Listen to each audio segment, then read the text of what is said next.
I'm pretty sure it's still on, so I didn't suppress enough.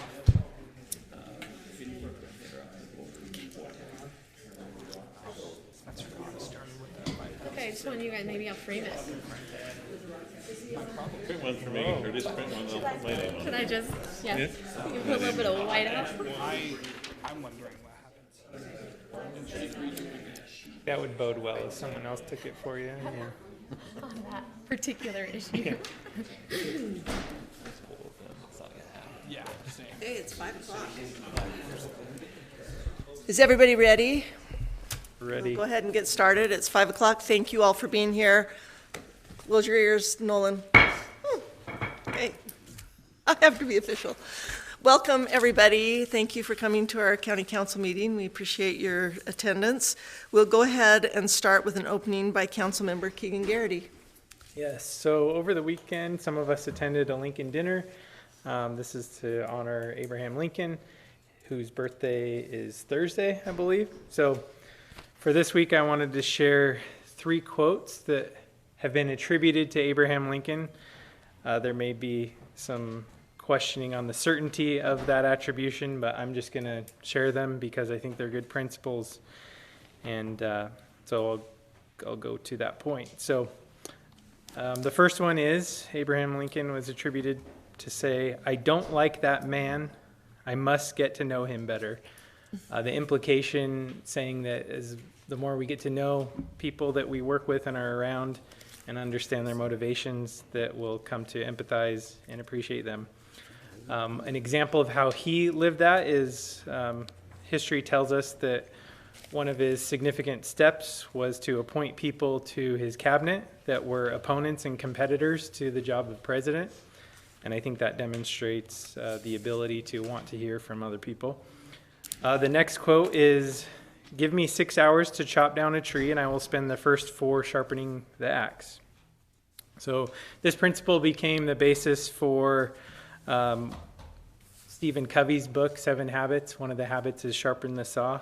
And in that, he emphasizes the need for regularly investing time and effort into renewing and strengthening 4 key dimensions of one's life: physical, mental, emotional, social, and spiritual.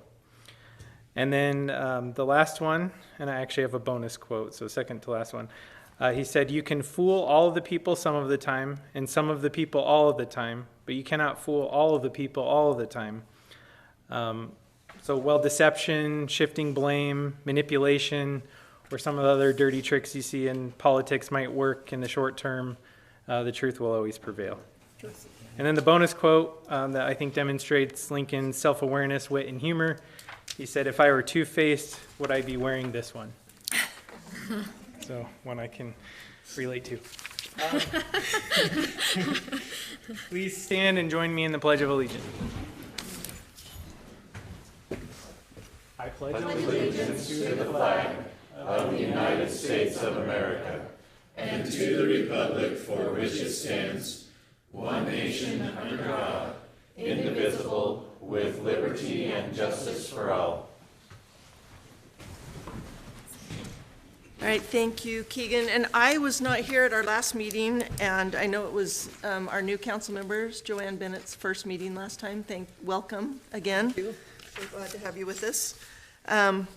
We will review and approve the agenda. Does anyone want to make a motion for that, please?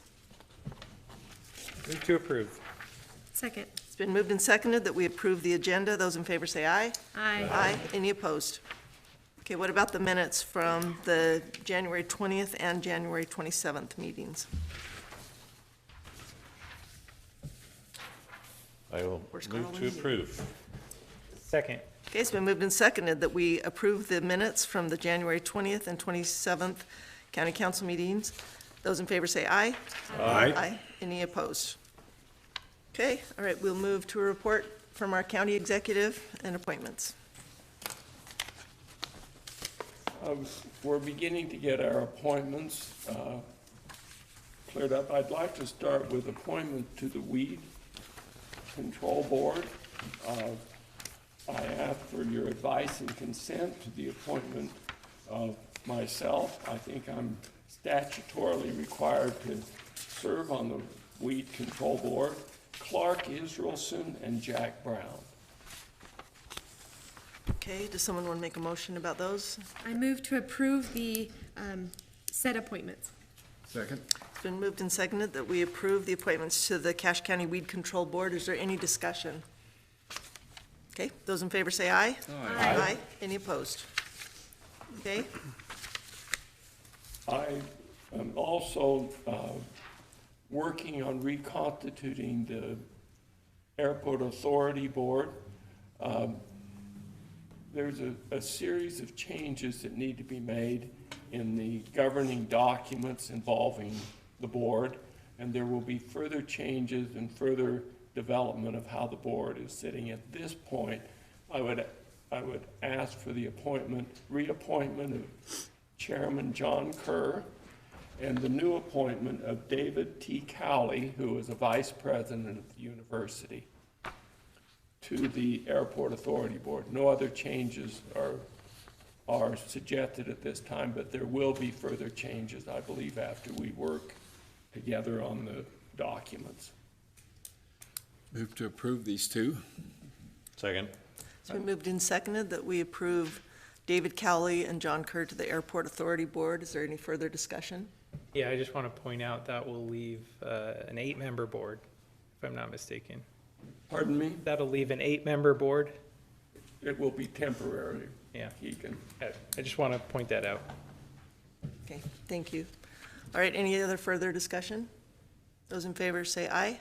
Aye. Any opposed? Okay, Lastly, I would like to propose new members of the Cache County Library Board. I'm making 3 appointments of the mayors who are in the area of the library, the mayors of Millville, River Heights, and Providence. Mayor Alder is here from Providence, so the appointments would be Kathleen Alder, Mayor of Providence, Blake Wright, Mayor of River Heights, and Dave Hare, Mayor of Millville. I'm also proposing to name Laura Smith, who is the librarian of the Richmond Library, and Jesse Iman, who is the librarian of the Mendon City Library. So those 5. There are a number of terms of existing library board members that have expired. Some of those are council people who we will ask to continue to serve ex officio on the board. how many members does that give total to that board then? I believe with these 5 appointments, there will be 7, and there will be a number of ex officio as well. But Mark. But none of those other ones change, like there's nobody that's term had not expired that is going to be That's correct. changed. I'm not The board releasing stays the same. anyone. Okay, I just wanted to clear that up. Mark continues to be on the board, and he would be one of the ex officio on the board. Okay, I would accept a motion for these appointments. I'd make the motion that we accept the proposed appointments. I'll second that. Okay, it's been moved and seconded that we approve these 5 names as members of the Cache County Library Board. Is there any further discussion? Those in favor say aye. Aye. Any opposed? Okay, perfect. I will sign all those, George, before we leave tonight. Yeah. Okay. All right, is there any other, do you have any other business? I don't have any other business. Okay, great. tonight. We All right. appreciate Mayor Alder being here, and we look forward to receiving a report from the new library board. Okay. All right, item 6, the appointment of an acting county attorney for Cache County per Utah Code 20A-1-509.3. Okay. Madam Chair, you intended to do this. Pardon? When did you intend to have this What is it? proclamation? Oh, I will do that. You know what, I'm going to do that first. Okay. Yep, do that right now. I'm sorry, I forgot to. Of course, I just didn't want Okay. to miss my. Before we enact an acting attorney, before we vote on an acting attorney, for the next 5 minutes, we still have Taylor Sorensen with us in the room, and so we're gonna have a little proclamation that we're gonna read for Taylor. Okay, thank you, Madam Chair. Thank you. So I will now read a proclamation recognizing and honoring K. Taylor Sorensen for his service as the Cache County Attorney. Whereas K. Taylor Sorensen served as the interim county attorney for Cache County from January 9th, 2024 to January 7th, 2025, providing steady leadership and ensuring the continuity of essential legal services during a significant transitional period. And whereas Taylor was subsequently sworn in as the Cache County Attorney on January 7th, 2025, serving until February 8th, 2026, and whereas throughout his tenure, Taylor demonstrated exceptional legal acumen representing the interests of the county and its residents with professionalism and a commitment to the rule of law. And whereas Taylor's background in legislative and municipal affairs provided a valuable foundation for managing the complex civil and criminal matters inherent in the Cache County Attorney's Office, and whereas his ability to provide clear counsel and his meticulous approach to public policy significantly benefited the county council and various county departments throughout his service. And whereas Taylor navigated the unique pressures and responsibilities of his position, seeking to fulfill the obligations of his office during a demanding period of the county, and whereas Taylor has now concluded his service as the county attorney, having applied his professional focus to the county's legal affairs and provided a period of active involvement, now therefore be it resolved that Cache County does hereby recognize and honor K. Taylor Sorensen for his dedicated and irreplaceable service, and thanks him for his steady hand, his intellectual rigor, and his earnest legal service during his tenure as Cache County Attorney. Thank you, Taylor.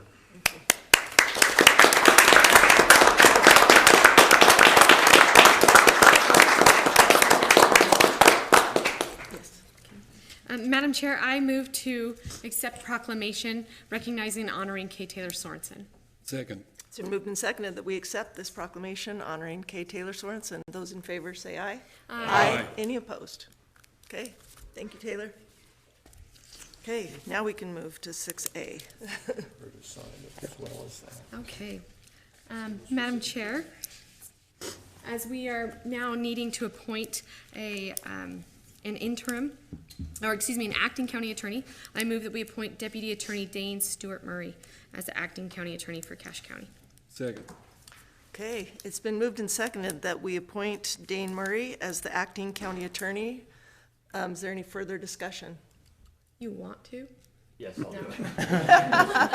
Thank you. It's a fair question. Okay, Would this be an appropriate time for maybe our clerk to explain how the process works and the difference between acting and interim? sure. Yeah. So acting is Bryson, do you want to? Yeah, please. You're missing Oh, yeah. I just think it'd be good to get on the record. yeah. So the acting county attorney is in replacement of when we don't have an attorney in place. So this acting county attorney will be the attorney until an interim attorney is appointed, and then that interim attorney will then be unappointed when we have a new elected attorney come November. Well, sworn in January. Okay. Questions, you. concerns? Okay, thanks. I just want to say that it's very important that we have someone designated at all times as our acting attorney. There's no telling what could happen tonight, that we would need the services of an attorney that has the authority to act until such time as we go through the process of replacement that has been laid out by the party, by the Republican Party. Okay, so it's been moved and seconded that we appoint Taylor. Those in favor say. Dane. Oh, Dane. Taylor's gone. That we appoint Dane Murray. Sorry, I'm going to keep doing that. Those in favor, say aye. Aye. Any opposed? Okay. Thank you. Thank you, Dane. We appreciate you. Okay, Brett Robinson, our county assessor. Thank you, council, for having me. And thank you, Andrew, for getting this presentation organized and facilitate this important discussion. Council Chair Goodlander requested to discuss the interplay between real property assessment and centrally assessed property. Gaining a comprehensive understanding of this relationship is essential as we work together to make the most informed and beneficial decisions for the citizens of Cache County. Can you go to slide 4? Okay, we're skipping. We'll just talk about this for just a minute. The inherent nature of certain industries such as railroads, mines, public utilities, and major pipelines is that they often span vast distances, crossing multiple county and taxing authority lines. This geographical reach makes assessment by individual local county assessors impractical, highly inconsistent, and prone to inequity. To ensure a standardized, equitable, and efficient valuation process across the entire state, the state of Utah intervened years ago. The state, through the centralized assessment process, values these properties as a single operating economic unit. Today, this task is managed by the Property Tax Division of the Utah State Tax Commission. This division is tasked with the annual valuation of all mines, oil and gas operations, major public utilities, and transportation properties. While the State Tax Commission is responsible for determining the total value of these centrally assessed assets, the resulting property tax revenue is not. Crucially, the assessed value is meticulously apportioned back to the individual counties and local tax areas where the property exists. To ensure the tax revenue directly supports the local services and infrastructure used by the county residents. Let's go to 9 and 10. We get into Cache County, and maybe you've seen this or were sent this slide, so you maybe have a heads up on this. But slide 10 is perhaps the most salient point for our local context relative to the size of centrally assessed property. In Cache County, centrally assessed property constitutes approximately 2% of our total overall taxable value. This figure stands in stark contrast to the statewide average, especially in more rural and resource-dependent counties. Many of our rural counties rely much more heavily on centrally assessed property taxes, particularly those with significant mining, major oil and gas infrastructure, or large-scale power generation facilities. For Cache County, however, the bulk of our tax revenue is derived from locally assessed real and personal property. The vast majority of the small percentage of centrally assessed values we do have in Cache County is derived from utility infrastructure. So the gas lines, electrical lines, those sort of things. So Brett, are you saying that 65.8 million is our portion of the centrally assessed in our county? Or explain what we're looking at. Or is that can't be right. That's gotta be all counties together, right? I think the 65.8 and the 302 together constitute the 2%. So the much bigger number is approximately 18 billion. I know that I don't love this slide. It says 18,013.9 M, but it's $18 billion is what that number is. That's for the whole state. No, that's for Cache County. Okay. Oh, is it million? Assessed value of our Okay. land. Oh, yeah, 368.6 is million. So that's 18,013 million. So but I think it's 18 billion is what the taxable value. So, I mean, the main point is just a fraction of our money coming in is centrally assessed. Okay. And then of that 2%, the 65 million is from the utilities as you described. 65.8 is natural resources. Okay. Yeah, so it's what it's showing. So I looked at this slide before and it's confusing because 1,000 million is a billion, so it'd be easier if it's 18 billion. And then of the 2%, it's showing the composition of that 2%, which gives us empathy for when we try to explain property tax and we're like, the county's portion is 20% of the 100%. So Yeah. now it's our turn to Yeah. try and interpret this, but I would love to take credit for this slide presentation, but it's the states, and they do 29 of these. So this is just our slide presentation for our county. And that value is always in dispute. Yeah. In the courts mostly. at least they use colorblind friendly colors. They don't Exactly. usually do that, Yeah. so I appreciate that. Slide 11 is interesting to kind of, provides valuable trend data highlighting a shift in our county's tax base composition.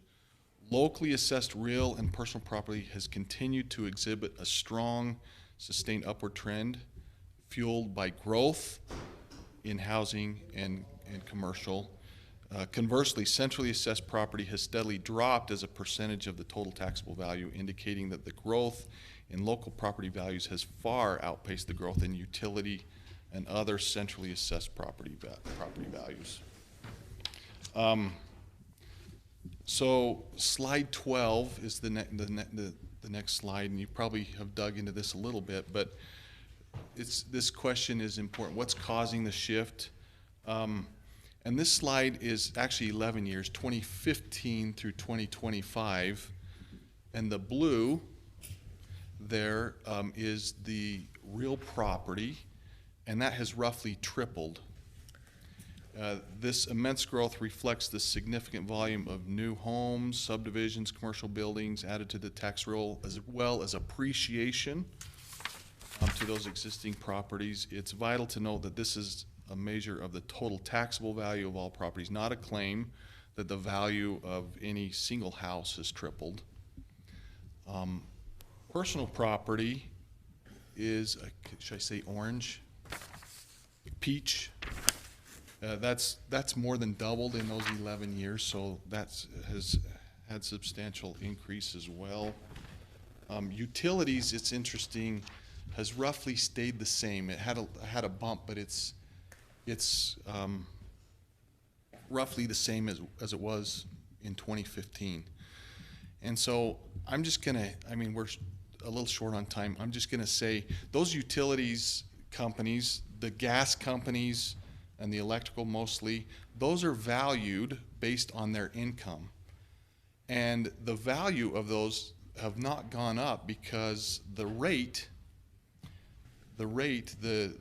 cap rate is basically, or the interest rates have gone up, and so the value has stayed the same. So that pretty much concludes the summary. I mean, we could dig into the weeds and those other slides, but I'd be happy to take any questions and try to answer anything that you might have. Andy, I have a question. You had a little plane on your initial sheet. What is it about airports? Is there something that airports are treated as centrally assessed? Or planes? You know, there are airlines. Airlines, but not planes or hangars or anything? No, the hangars that we have are real property. We tax them just like a house, or, well, more like a commercial property. Most that they don't receive a residential exemption. So is this on your real property? Is that your 25 assessment total, or will you be adjusting that? No, further? that's complete. Diana could verify that, but that's the blue line is complete. That's behind us, the tax year 2025. So am I correct that your assessed taxable value has gone up approximately 10% between 24 and 25? Yes, I think that number is about 9%, but yes, just under 10%. But just relate that to our problems with taxation is because that number goes up, that will reduce when we talk about increasing taxes, that will reduce the level of increase by that amount. So if you had like a 12% increase and your assessed value goes up 9%, then your net increase would only be 3%. That is a quite substantially more than what we thought we would see between the years. Yes, Good absolutely. to see those that- numbers. If you're into the weeds, that's good news for us. Yeah. Okay, does anyone else I have? have a question. Yeah. Why the telecom not have an assessed value after 2022? That is as a result of legislative changes. They basically lobbied the legislature and got it moved. They're still being taxed, but or locally assessed. Locally assessed. That is done through UAC. Is basically taking that on. They're helping with that. So it's not assessed through the state tax commission or here. It's done kind of through MCAT. UAC, but similarly. I think it's hurt us, honestly, but that's just my opinion. It's not a big percent, but it's not helped us. There are some legislative things going on about eliminating personal property as far as Yes. taxing it at all. Yeah. How would that affect us? I don't think, I don't know. I'm not as involved as many maybe of you, but I don't think that that's going to happen just because it would be a big impact. So either, but Don't either. there's a lot of talk about It it. would be a large impact. I mean, it's 8 or 9%, but it would Shift it shift it somewhere else. directly to the residences of this county. Yeah. And then the other portion of the centrally assessed, a lot of that gets tied up into litigation for, it can be for years.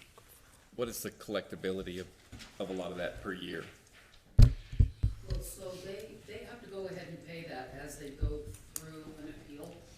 And at the end of 3 years, 5 years, if they prevail, then they get a refund. And then McAllister will take relief on that and redistribute from whence it came.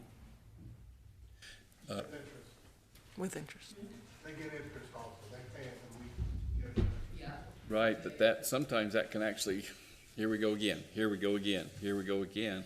I want to ask, is it, I guess, as far as when we budget, how much should we really be including a lot of that in our budgets until we actually get it?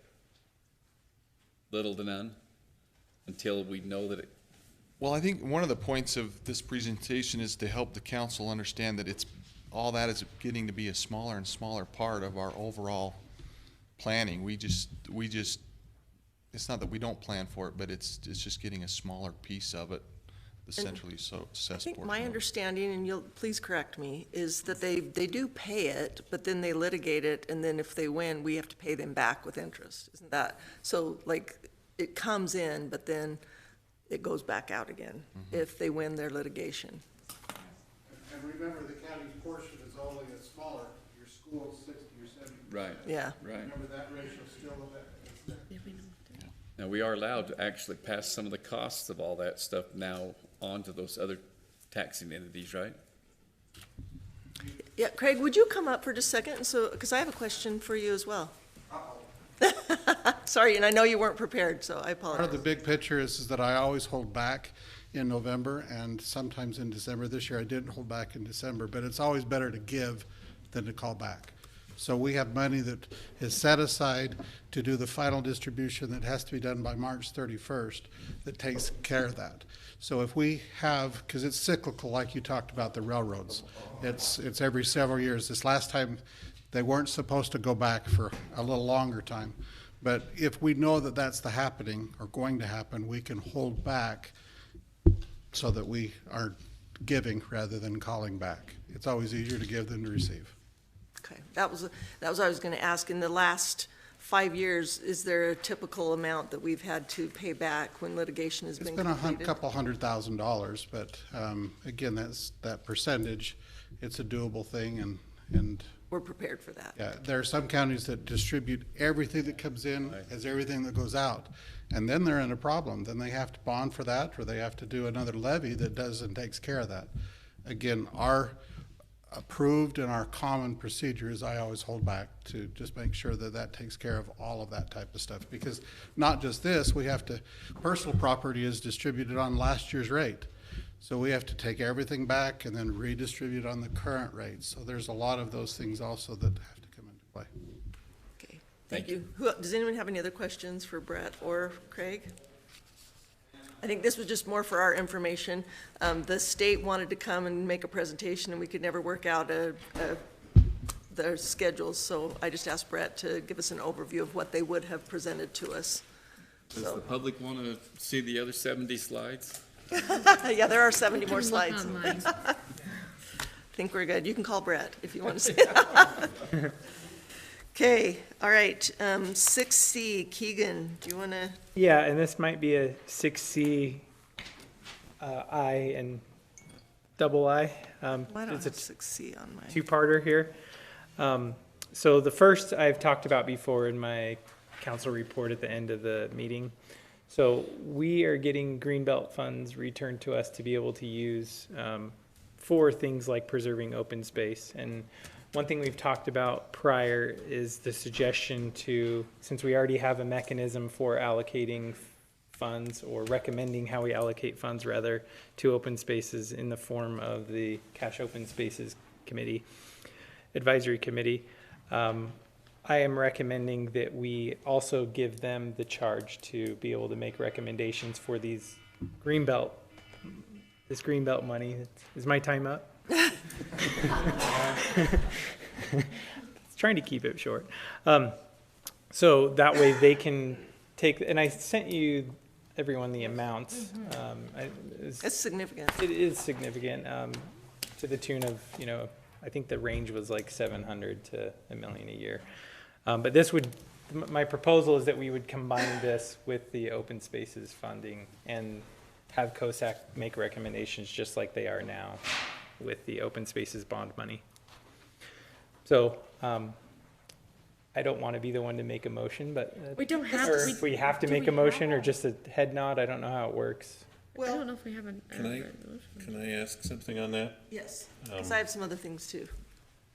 So I like that going to the open space because I'm a proponent of that, but at the same time, I'm wondering if we don't split some of that so the county has some money that it can go towards purchasing property that may be used for the fairgrounds or something in the future that doesn't rely on COSAC approving that, but it's something that the county has the money to move forward on that. We've always had a long-range plan of looking for where we're going to put our fairgrounds and other things out there, and I'm just wondering if, and this is up to discussion, but this is what I was just thinking of, having some of that in reserve or another place rather than just all in the COSAC thing. Does that make sense? It does, and we have, I mean, historically, we have made purchases like the land, Yeah. what do you, In entering Wellsville Canyon? Sardine Canyon, yeah. And, yeah, more recently, the one up by Hyde Park, without COSAC approval. So COSAC isn't the approving body. They're more like, you know, as you know, the planning commission that they're advising us. So I don't think that would prohibit us from still using those funds to make that purchase. After we talked, I thought, well, yeah, let's just give it to them. They already have a process in place to accept applications, and we need to use that for open space. But then after talking to some other council members and thinking about it, I think it's best if we don't ever want to lose it back to the state by not using it. But if we don't just say that it's all designated to the COSAC committee, if we keep some of it, just keep it in-house so that if something comes up, we have the leverage to do that without having said, we already designated that as COSAC. We can keep it for, like there's, you know, some of the other things that we decide that we need to purchase, and there might be time sensitive to do open spaces. It needs to be used. There are restrictions for the Greenbelt Fund that we'd still have to follow, but as I thought about it more, I think I agree with Nolan that having a fund that is accessible without too many regulations to it, other than it has to be open spaces, but that we as a county can still spend it. It might be better not to, but then, okay, so now we've got this fund, but COSAC has an application that is before us that needs a certain amount of money that we would have to bond for. but we have money in our Greenbelt Fund that we could say, we're gonna use that so that we don't lose it. Like, there's the option to do both. It could be a second arm of less restrictive funds to do some matching Yes. if we have to.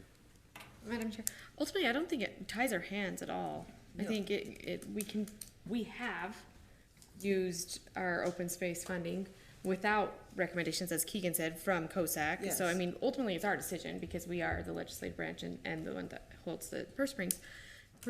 So I don't think this restricts us, is what I'm saying. No. It gives us an avenue to vet using that advisory role that COSAC is, or we have the opportunity to do things outside of Yes. them as well. So I don't think it ties our hands establishing it that way. I agree. It does need to be used for open spaces.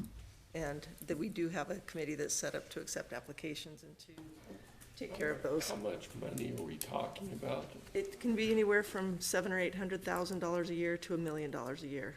Yeah. And the legislation that was just passed says that if we don't use it within 5 years, we have to give it to the state, to the Lee Ray McAllister Fund, and they will find some other project throughout the state to use it for. And so we want to make sure we can use projects within our county.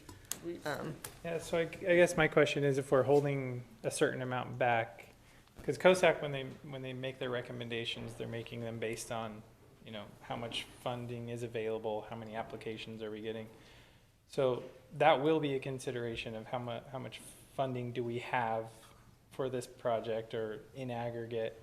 So I do feel like if we are gonna hold some back, we should define at least loosely what that money we're retaining is and maybe what it's for, just so we have guidelines internally. Well, I think it's already designated what it's for. It can only be used for open space projects. And I think that we just have such a good communication tool and between us and COSAC that as they come up with projects, if it makes sense to use that portion that the county is holding, that's, we are committed to doing that without making a definite, I don't think we have to demarcate part of it. No, I'm just talking even loose guidelines. I just wonder, is this a one-time thing, or is it something you do every year? It accrues every year. And it's totally dependent upon basically what is taken out of Greenbelt. Yeah. Yeah, so it could fluctuate, $500,000. Yeah. Economy, it's hard to even bond against it or things like that because you just don't know It's from always year to different. year. It can vary greatly depending on really what land is taken out of Greenbelt and have those taxes basically go in arrears for 5 years. Yeah. It just seems like we have a lot more flexibility if we don't combine them. But I think that COSAC, I think they should be, and we should be aware that they should talk about it, and hey, we They still. should know how much we still have. have Yeah. this money over here that we can use to leverage and help. Right. George, So- did you want to? Yeah, there's a couple of real estate transactions that are, and I'm not comfortable revealing, but we're getting ready to present a couple of real estate options to the council that are, in some ways, they're supportive of open space, but they also involve some of our projects.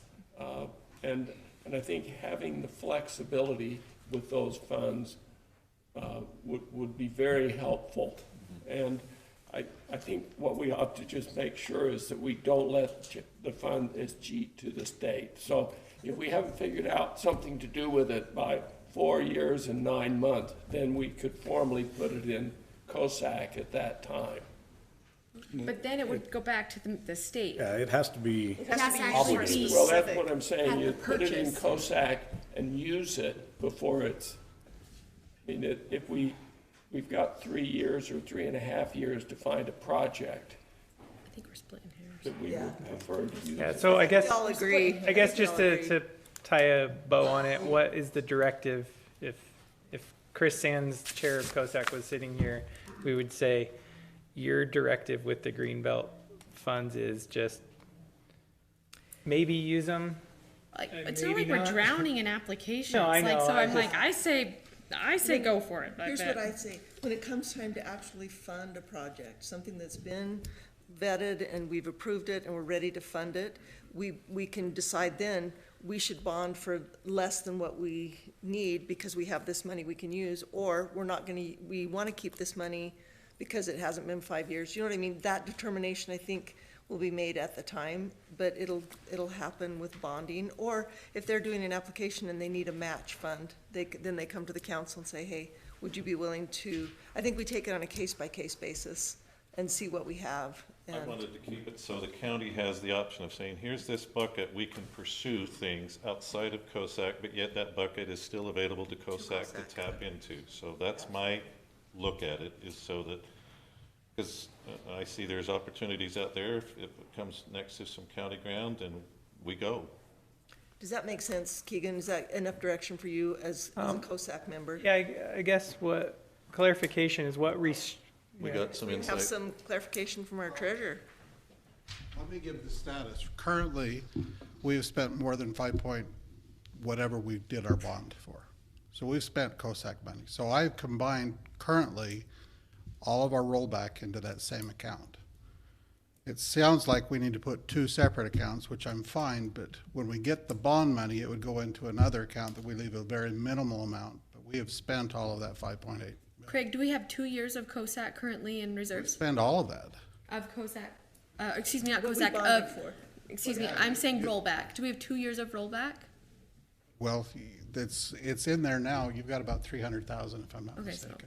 okay. All that's rollback stuff. All that is rollback. So Snyder, originally the bill was, we got a very small amount, that Casey Snyder's bill, we got 20%, and then it was changed last year that now we have 100% 100%. of all So- rollback. So it will be more after this, It just depends, like dependent on Dave development. said, Councilman Erickson, it depends on what farmers takes their land that's in Greenbelt out of Greenbelt. That's the money that we get 100% that would go into. What I'm hearing, you're directing me to put a second account other than another one. Because right now I've just combined those because they're just for simplicity. If you want me to separate those out, I can separate them out. That's kind of, and thank you for clarifying, Craig, because that's what I've been sitting here thinking is, well, Keegan's suggestion simplifies it. But if it's just a matter of you can have two different accounts that are somehow your office, because we're not gonna remember how much is there. We'll come to you and ask. Separates it out, As long it as you're keeps the keeping- interest separate, As long and as you're keeping an eye on the timeline when we've got to do something with those funds before they get forfeited to the state, that is the most important part of this to me. But, I mean, I think it's pretty simple. We say, COSAC, this money is available. We're not earmarking it, we're not budgeting it specifically for that. We're just saying, this revenue is available for COSAC to factor If it into makes projects. sense to a specific project. And so therefore, it could be in that account or I like visible in separate that accounts, account. because if we see a deal, all we gotta do is make a call to Craig, say, what's in this one? Boom. Yeah. Yeah, which is the same as all we have to do if it was combined, so it's just a matter of, Yeah, that's Craig what I- has to keep track of two accounts instead of one, that's all we're discussing, I think. Yeah, because we're talking about restrictions, but we're the legislative body who decides how the funds are spent. So I really don't understand when we say, well, the Greenbelt money's less restricted. Like, no, it's not. Yeah, Right? No, it's Am I crazy in thinking that? I don't think so. Okay, so Must if be we want to, mistaken. if we want for accounting purposes to separate them, I think that's fine. And what I was hoping to report back to COSAC is true or false. We can consider the Greenbelt funds in application approval and fund allocations. Because that all comes The to us. answer is true, Yes, true. right? Okay, That I think that we- clears it up for me. I perceive we all agree on that. For Craig, I think what clears it up for him is two separate accounts. Two, yes. Okay, one more thing while Craig's up here that was discovered during this process that he revealed to me is that he doesn't actually, he's not on the signature card for Cache Valley Bank. And for the foundation. I just need the legal body to just stay. In the minutes? In minutes. And it seems to me that it should be appropriate for the treasurer to move the Yes. treasurer. And with that money that's coming in on that $5 million, I think that Matt should also be on that, and at least two, if not three, of the council. So it's not Keegan going rogue and just saying, Craig, I need you to do this. It protects. So I would suggest that on a signature card that we have myself, Matt Funk, Keegan, I don't think you need to have the open space on the signature card. But I think that there should be at least 2 other of council so that it comes from you rather than from one. Okay, let's ask Andrew to prepare that officially, and we'll bring it to the next meeting and pass it. Thank you. Thank you so much for clarifying that, Greg. We appreciate you. Thanks, guys. Okay, do you have, you're good? Yeah. Okay. Good. Perfect. Okay, Diana, 7A, or just 7. Good evening, ladies and gentlemen. You have before you the reporting for all of the tax relief that was granted in 2025. So first page is a summary page of the next 2 reports, one by parcel number and one by abatement type, if you're interested in that kind of detail. Otherwise, you can get the summary just on page 1. And then close to the back, you have 2 separate reports that are on mobile homes and back tax adjustments.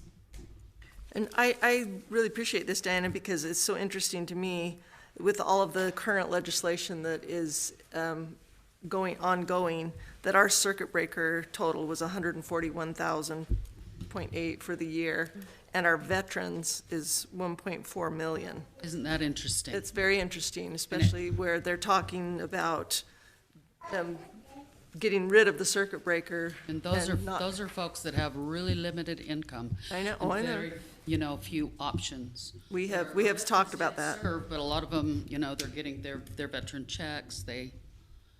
There's no means testing. There's no means testing. So we've suggested like a market value review, because we have some that are in multi-million-dollar homes, and so we don't know where that will go. Yeah, that's part of the legislature, but as we all are speaking to our legislators, I'm glad to see that number quantified. So. Yeah, and then you'll see in the red, that's just a little reconciliation, because for those of you who whip out your calculators, the line doesn't add up at 1078. We have to reconcile that, because those that get circuit breaker also get that 20%. Circuit breaker comes back from the state, but 20% comes out of the county coffers. Veterans out of the county coffers, all the rest of them. So, and also then there was one circuit breaker that also had blind exemption, and one veteran that also got a circuit breaker. Okay. So that's all that reconciliation is. Any other questions for me? Any questions? Does someone want to make a motion to accept these numbers? I'll make the motion to accept it. Second. Okay, it's been moved and seconded that we accept the tax relief numbers that have been presented to us tonight. Is there any further discussion? Yeah. Okay. It's not easy. It'll be harder if we lose. An amazing job. Yeah. A very, very thorough and amazing job. It's a lot of work, and we appreciate that very much. We do. We send that to Bryson Thank to you. sign. Thank you, Diana. Thank you. We need to finish the motion. It's been moved and seconded that we approve the tax relief that's been presented to us. Those in favor say aye. Aye. Aye. Any opposed? Okay, Okay, I'll pass it on now. thank you. Yeah, Bryson Hand needs that to to Bryson, please. sign that. Okay, it's our public hearing. We went a little past, sorry. Can I get someone to make a motion on A and B, please? We'll move to set the public hearing on, I guess the first one would be ambulance service request for proposal RFP acceptance on February 17th at 5:30. And then I guess we reschedule, right? Mm-hmm. The public hearing for February 17th at 5:30, ordinance 2026-05 on the frontage and access ordinance amendment. I'll second. Okay, it's been moved and seconded that we set public hearings for the 17th that have been put forth. Is there any further discussion? Those in favor say aye. Aye. Any opposed? Okay, those are both done. Okay, it's time to hold public hearings. Ordinance 2026-04, the Mountain Manor Springs to rezone. Ryan.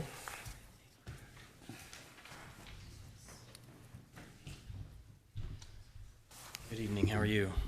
Brian Abbott, with the Interim Director of the Development Services. Tonight we've got the Mountain Manor Springs rezone. Get Hold up.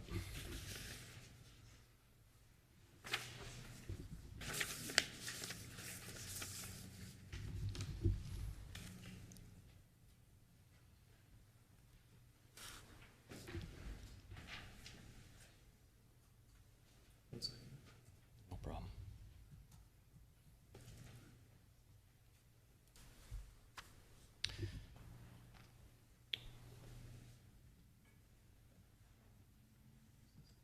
Okay, looks like we're having some technical difficulties. Sorry, I'll try to talk you through it. This is a rezone of 98 acres from the agriculture A10 to the rural R5. 500 north, 7200 west in Petersboro. Has a max potential of 19 lots in the RU5 zone. The nearest rural 5 zone is approximately a little over 1.5 miles southwest of this property. It is within Menden's future annexation area. Menden is concerned about the negative impacts to their city if the rezone is approved. The previous request to rezone to RU2 zone was denied in 2025. I wish we could see this map. Maybe you have it in front of you, but it's currently surrounded by A10 zone and also by FR40. There is a commercial zone of Autonomous Solutions, which is a little ways away from that. The Planning Commission recommendation, there was a public hearing held January 8th, 2026. The Planning Commission recommended denial of the rezone to the County Council on a 6-0 vote. Some of their conclusions were that the rezone request is not compatible with the purpose of the RU5 zone. The request is not consistent with the Cache County General Plan, which includes agriculture and ranching and mountain and rural conservation. It is not appropriately served by public roads and services, and the property again is located within Menden City's future annexation area, and the city is concerned about the potential impacts if approved. That's all I have for that. Does anyone have any questions for Brian before we open to the public? Okay. Thank you, Brian. Yeah. All right, this is a public hearing. If there's anyone here that would like to come up and speak to us about this ordinance, 2026-04, this is your time. Is the proponent here?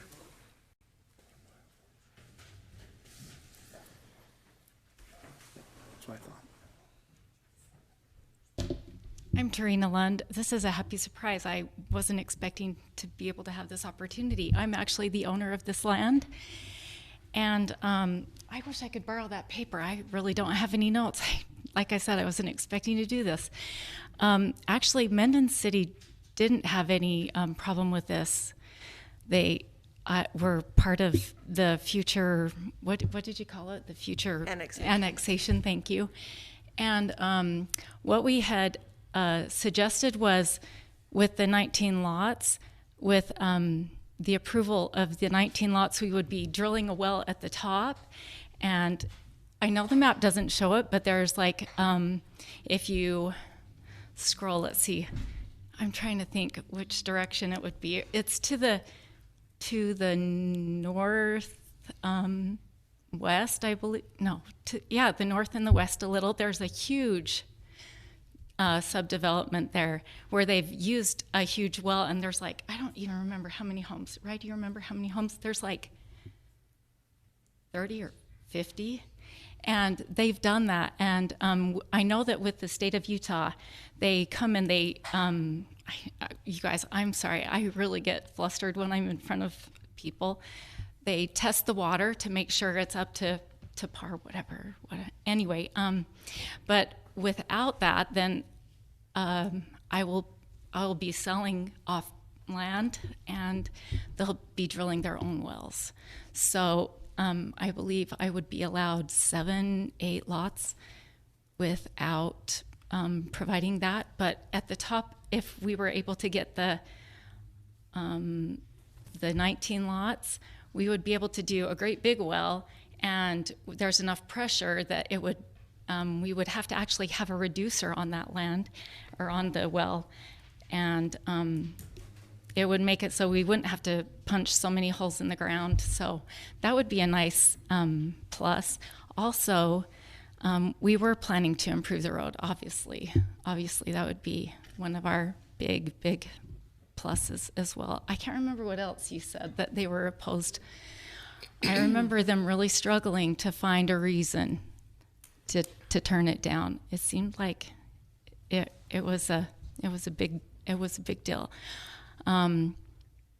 I know that there's been a lot of growth around us, and I know that the open spaces is a big deal, but we were going to, put them all down at the bottom of the land together. So anyway, I hope you'll reconsider. Does anyone have any questions for the proponent? Okay, thank you. Thank you. You bet. Is there anyone else here from the public that would like to speak to this ordinance? Okay. You move to close public hearing. Move to close the public hearing. Second. It's been moved and seconded that we close public hearing on ordinance 2026-04. Those in favor say aye. Aye. Any opposed?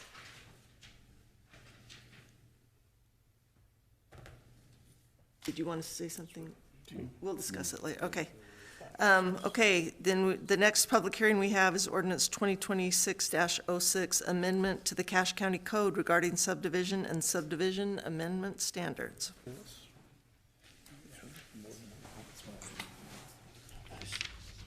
Okay.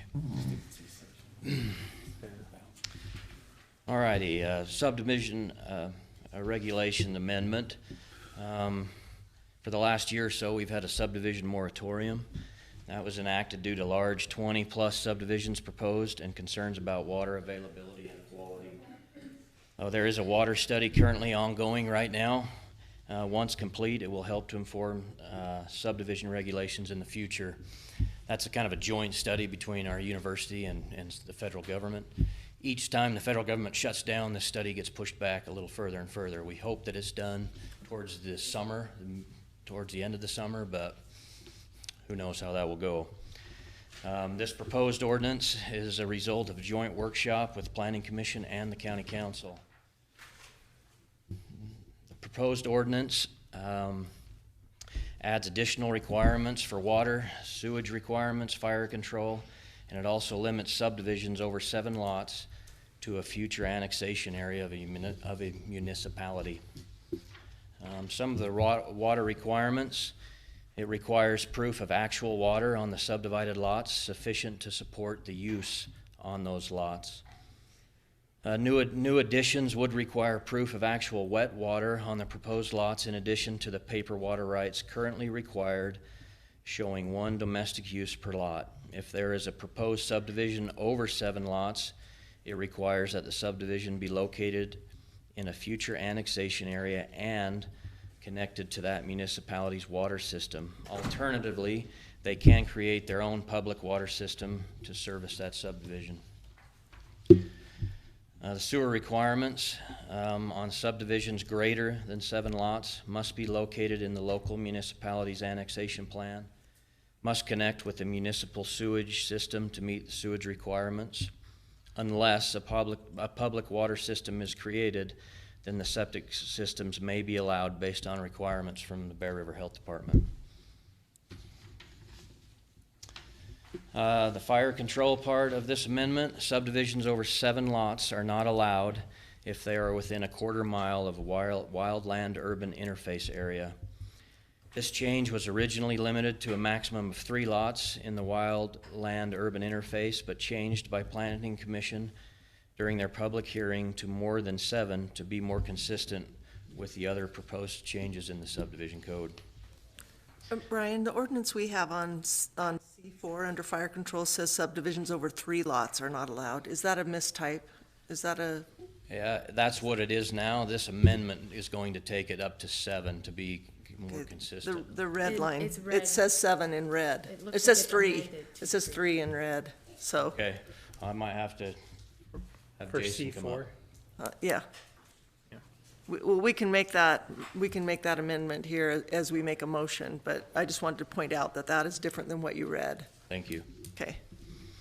The new section added to this subdivision amendment talks about, again, the increase. If it's over 7 lots, must be located within a municipality's annexation plan. and the supporting infrastructure for the subdivision must comply with the local municipality's requirements, such as roads, curb, gutter, sidewalk, water and sewer, and whatever else the city may require at that time. Okay. Questions for me? What questions do you have for Brian on this? So, I'm familiar with, I'm just gonna say Nibley's annexation declaration, right? Because that's where I'm from. So they've pretty much declared that they're gonna annex across highway, everything that is College Ward, right? Well, Wellsville, they've declared theirs as well, right? They're gonna go down north and they've declared everything. So if you were to look at a map and one was blue and one was red, you'd see a lot of purple in that area right there, because they've both just, it's a land grab, right? Sure. It's a land grab. So how would you know which standards that, if they were gonna have a 7-lot subdivision there, how would they know which standards they would need to build to? Sure. If they were both within that if Yeah. that was located within that That's a declaration? great question. It's tough to know which city would kind of get there first. I know in the building code, they often refer to the strictest requirements shall apply. So I think whichever city has the strictest requirements as far as their water control and road management and sewer and water and things like that, that could possibly apply, but that would definitely require a meeting between both And that cities. would that be the county then that would go and look at each of their, like the cross section for a road, right? And Sure, and yeah. see what the Oh, cross section and the curb yeah, gutter. I think we would want to discuss with the city which one it's really going to be in, and then work closely with them. All annexation boundaries, then, if there is disputes, that goes to the Boundary Commission. And the Boundary Commission is formed At the legislatively. time of actual annexation petition, right? Yeah. But in their declaration, it's just free game. Yeah, if this happened before it was annexed, which city would you ask to follow the requirements? That's probably at the time we would have to make that decision. If I may, when we consider that in planning and zoning, each city has a different zoning for their neighborhoods and everything else. And so if they're going out there, for instance, Wellsville came to us on a subdivision before and said, okay, you're considering this subdivision, but that zoning is not compatible with our zoning in that if we annex it. So I think that becomes what you said, the stringent law as to what goes on, not law, but guidance of what the city is looking for and how we can address it. So that helps us in making a decision from P&Z. And the choice of annexation is often also, if there are disputes, it's often to the landowner. They could probably pick which one they wanted to be in. Yeah. That happened, I know with Logan Nibley. Mm-hmm. There was a dispute on this one was offering Strata. more units per acre than this one. Yeah. Allowing. Yeah. So, And so is our, additionally, says the proposed subdivision must connect with the municipal sewage system from a municipality. Most of the municipalities that I know will not allow connections outside of their municipality. Sure. I think that they would have to prepare for that. Similar to like what Millville's gone through, how it's been so hard to connect. Whatever is approved, they would have to make that connection probably at the time they were building, kind of stub out in where they would need to, Okay. so that when it was annexed, it would be as simple as connecting A and B. Okay. So we're trying to create incentives for them to annex ultimately. If it's over 7 lots, just to be able to handle the sewer and the water, yeah. Yeah, because it does say in 6, the proposed subdivision must connect, but maybe it must be compatible with a potential connection. Yeah. Be more accurate. That's Okay. a great point. Yeah, because if they won't take them, then they're kind of, Right. Yeah, you don't want to have to dig up this whole street and their whole yard to connect. You need to be much simpler than that. Right. Well, I wonder if we need to change that wording to say it must connect with, it must be compatible with. Sure. Yeah, that's what I or was saying. something to the point of ready to connect when Great idea. services are available. This is a public hearing too, Yes. right? Yeah, So- these. Yes, these are yeah, questions. yeah. Sorry, this is. Okay. All right. Anybody else have questions for Brian? Okay. Thank you. All right. Is there anyone here from the public that would like to talk to us about this? This is your time. will you please make sure you state your name? Rye Lund. This just is really restrictive to a lot of people. It takes, A10 zoning in all of Cache County is it's like around 180,000 acres. And we're taking that and it's being restricted to right now we can make our own water system, but with this plan, it restricts it and puts a government thing in charge of the water, right? Is that what Brian? If you have your own water supply system, then there was an exception for that. Right, but with this, being next to a municipality would have to be connected into the municipality's water system and sewer system, and then they would be in charge of it. I just think this looks like restrictions, restrainment on the people. We gotta trust the people. I strongly oppose this stuff, and I challenge whoever wrote this law to try and make a law that's less restrictive on the people, less restraining on the people. This just looks like, we're limiting everyone to what's safe and what's gonna help us in the long run. Yeah, I just strongly oppose it. I don't know, I'm sorry, did the county council approve this? That's what we're doing tonight. We're Okay. discussing it tonight. Okay, We're but just on the thinking- last public hearing, was there one already for this subject? Planning Commission.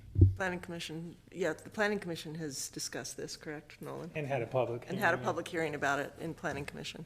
And they voted on it, or no? Forward it to us. yes. Forwarded it to us. They recommend to us, but we are the final vote. Okay, right on. Oppose. Thank Thank you. you.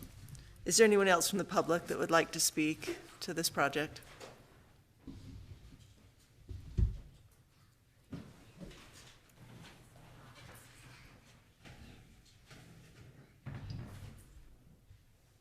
Mark Cardell. I oppose. I think there's a lot of question here.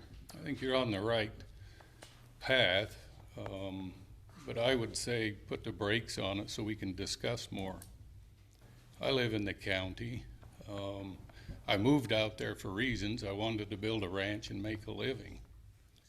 But if you're forcing the people to the boundaries of the city and you have an established county subdivision there, people don't want to go into the city. They have regulations. They restrict their pets, their animals, what they can raise, what they can't have. Plus, you're going from an independent county subdivision that has their own water, their own septic. Why would you want to go into the city to pay $130, $140 a month into this? The city's going to have to come and put a lot of money into this to, if you do the construction, pre-construction into this, maybe it's going to be easy, but it's ultimately up to the landowners.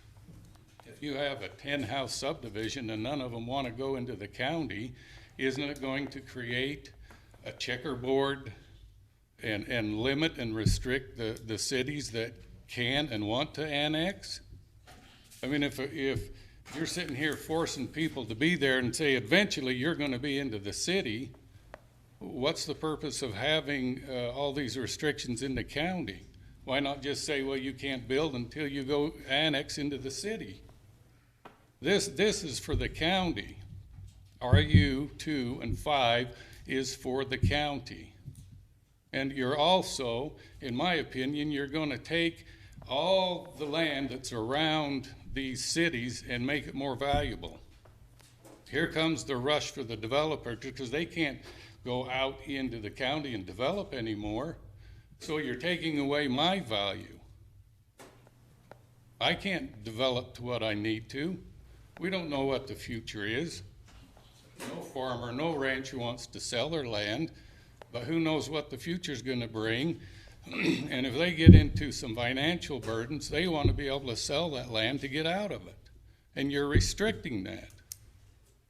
To make it personal a little bit, wonder if there's I write an ordinance and I say, Nolan, half of your house is gone for value because of this ordinance. That's what you're doing to the landowners. You're taking away my value because I don't have the right as a property owner to develop like someone does within a half a mile from there or a quarter mile from there. And I don't understand why it's just subdivisions. What happened to commercial and industry? How come that isn't involved in this within a half mile and a quarter mile? To me, that's discrimination on landowners, what they can do. I can go build a Walmart 5 miles away, but I can't go build a 7-home subdivision. It doesn't make any sense. Like I say, I think you're going on the right direction, but I think we need to rethink this a little bit more. This is for 10 years down the road. What happens with this is going to affect and can affect families financially. I went through this process, this developmental service, and I'll tell you what, it was absolute hell for 4 years.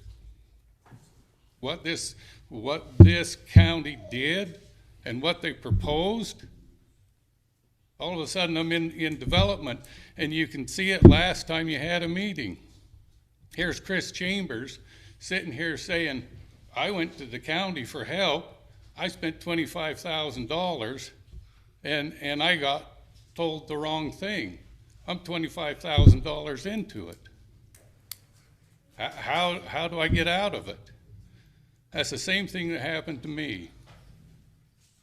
This was 5 years ago. I went to Aubrey, who was the permit administrator down there. She says, I had no idea. I'm a rancher. I don't know your laws and ordinances, so I go there for help. She says, this is what you do. We did it. A year later, I met Matt Phillips. Oh, no, you can't do this. So we had to resurvey. We had to redraw everything, thousands of dollars, lawyers, surveyors. This discretion is good if everybody's aboard, but not everybody gets aboard with it. If you have a side where someone is powerful and wealthy, some of you council members are going to take that side because you want to impress them. So we get voted out. Can I ask you to wind up your comments, please, and keep it to the subject? This isn't a public hearing. It is a public hearing, but we usually limit people to 3 minutes, and I didn't say that at the beginning. But just if you'll make your points and discretion doesn't work. You need a system down there. Someone walks in there, someone's got to fix what's going on over there. I had Matt Phillips come to me and say, you've got to put a stop to this. 5 months we went through this because he said, there's a county road going through here. Thousands of dollars we spend on surveyors and lawyers, title insurance. No one could find out where this road come from. Well, he and Jeff Nelson said, oh, it's an 1860 drawing. 1860 drawing. Held us up for 5 months. The discretion doesn't work. You got to go in there, you design a glove. If the glove fits, you pass it. If it doesn't, this is what you got to do to make it work. Thank you. thank you. Okay, is there anyone else to speak? Yes. We still have time? Yes. If you'll keep your remarks to 3 minutes, if you could. Okay, stop me when we get there. My name's Cody Yonk. I'm with this gentleman that just stood up. Too many restrictions here. And I don't like how he said you're going the right direction. I don't think we're going the right direction. Don't we want more people in this valley? Or is this body trying to stop that? Because that's what it seems like. This is supposed to be the land of the free. And it seems like our freedoms are being taken away by what you're doing here. And I don't like that. I don't understand everything that's going on, but I know that there's farmers that get in a pinch and they want to do what we're talking about here, and you guys are making it impossible for them to do that. And I don't like that. Amen. Thank you.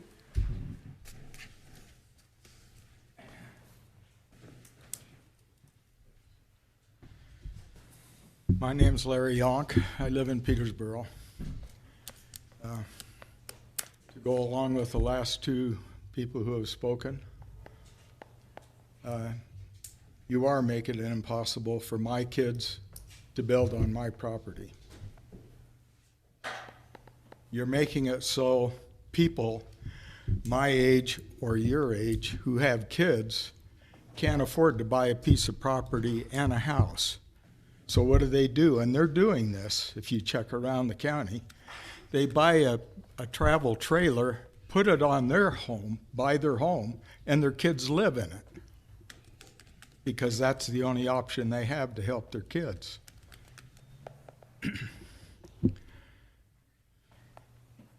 I think that's all I want to say is you need to think to the future. Our future, according to the dominant church in this area and the leaders who have spoken about this, and you can look it up if you want, Wilford Woodruff and others have said there's going to be millions coming into this area from California, Oregon, Washington, and all over the United States because of what will be going on in their states. They won't be safe there. Unless they take up the sword against their neighbor, they have to flee to Zion. Right now, this is Zion, and that's where they're coming. And your restrictions are going to make it impossible for them to have a place to go. Thank you.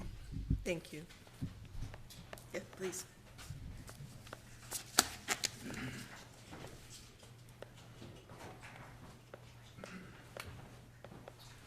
Good evening. My name is Paul Keller. I just want to make a short comment. I think that green space is a valid principle to try and accomplish in the valley. I think it's very important that we have water, that we have services to homes. With that being said, this law is creating a transfer of wealth. It absolutely will. It will create a transfer of wealth in a timing fashion, first of all, towards the cities, and it will take that wealth from the county. That's inevitable. So what I think needs to be proposed or changed in this law is a thought that if a landowner is capable of providing the amount of water necessary, the services that are necessary for a larger than a 7 home subdivision, that should be an option. If they can provide enough water, enough services, why 7? I think that that is probably not arbitrary, but it is punitive to those in the county who have the resources, and it is a wealth transfer. So that's my comment. Thanks for your time. Thank you.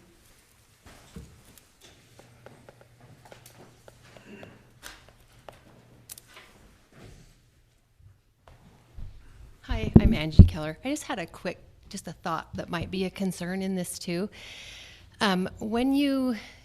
If you have to have the city involved in your development, then I just wonder if the city also includes the outlying communities in their other facilities. Like we lived in Mendon for 25 years, so I love Mendon. We moved to Petersboro, so I love both. But as a member of the county now, we don't have access to things that the city has that we used to have, like discounts on the community, like the Mendon City Rental and the library and things, because we're county. And if you're required to comply with your subdivision to be within the city limits and use their facilities, are you also going to allow the county communities to have access to the city facilities the same as the city members would be? Does that make sense? I'm just concerned that you're pulling a little bit from one to make it work, but not including everything. So I just want the cities to be aware of that if they're going to do if you decide to pass this, that you consider that all of the city benefits need to be included to the county people. So that's all. Thank you.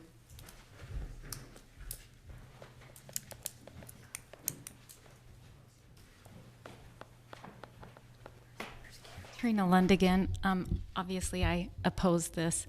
It does seem like you're taking freedoms away. And if I could, I would replay everything that that gentleman said, the farmer in the white hat. I do feel like I am recently divorced, and I built a business with my ex, and I was financially manipulated, whatever that word is, suppressed, whatever. So I did not get to have half the businesses or whatever. I got the land. I got the land, and it is landlocked. I get landlocked, and I cannot have a future. I can't give that to my children. I am begging for you to let me provide for my own future. Please, please hear me. I stayed home and I raised the kids. I did my job. I was a good person. And I really, really just, I thought we lived in America. It feels like you're taking away freedoms. Dang it. I'm old enough to see that there's red tape coming down. This proving that you have water first before you can develop, it's really lucky that the first people that came to Utah didn't have to prove that there was water before they settled. They just believed. And you know what's really cool? The land where I live has a free-flowing spring. It is the best water you will ever taste. I invite you all up to come and taste it. It is fantastic. Anyway, I hope you will really think about this, because I believe in you. I believe in us. I believe in this county. Dang it. Thank you. Thank you. Is there anyone else who would like to speak? I go twice. No, I don't think so. That's not usually our protocol. Is there anyone else that wants to speak? Okay. Move to close the public hearing. Second. It's been moved and seconded that we close the public hearing. Those in favor say aye. Aye. Any opposed? Okay. All right. The initial proposals for consideration of action, ordinance 2026-04. Brian, do you want to come back to the podium for us in case we have questions?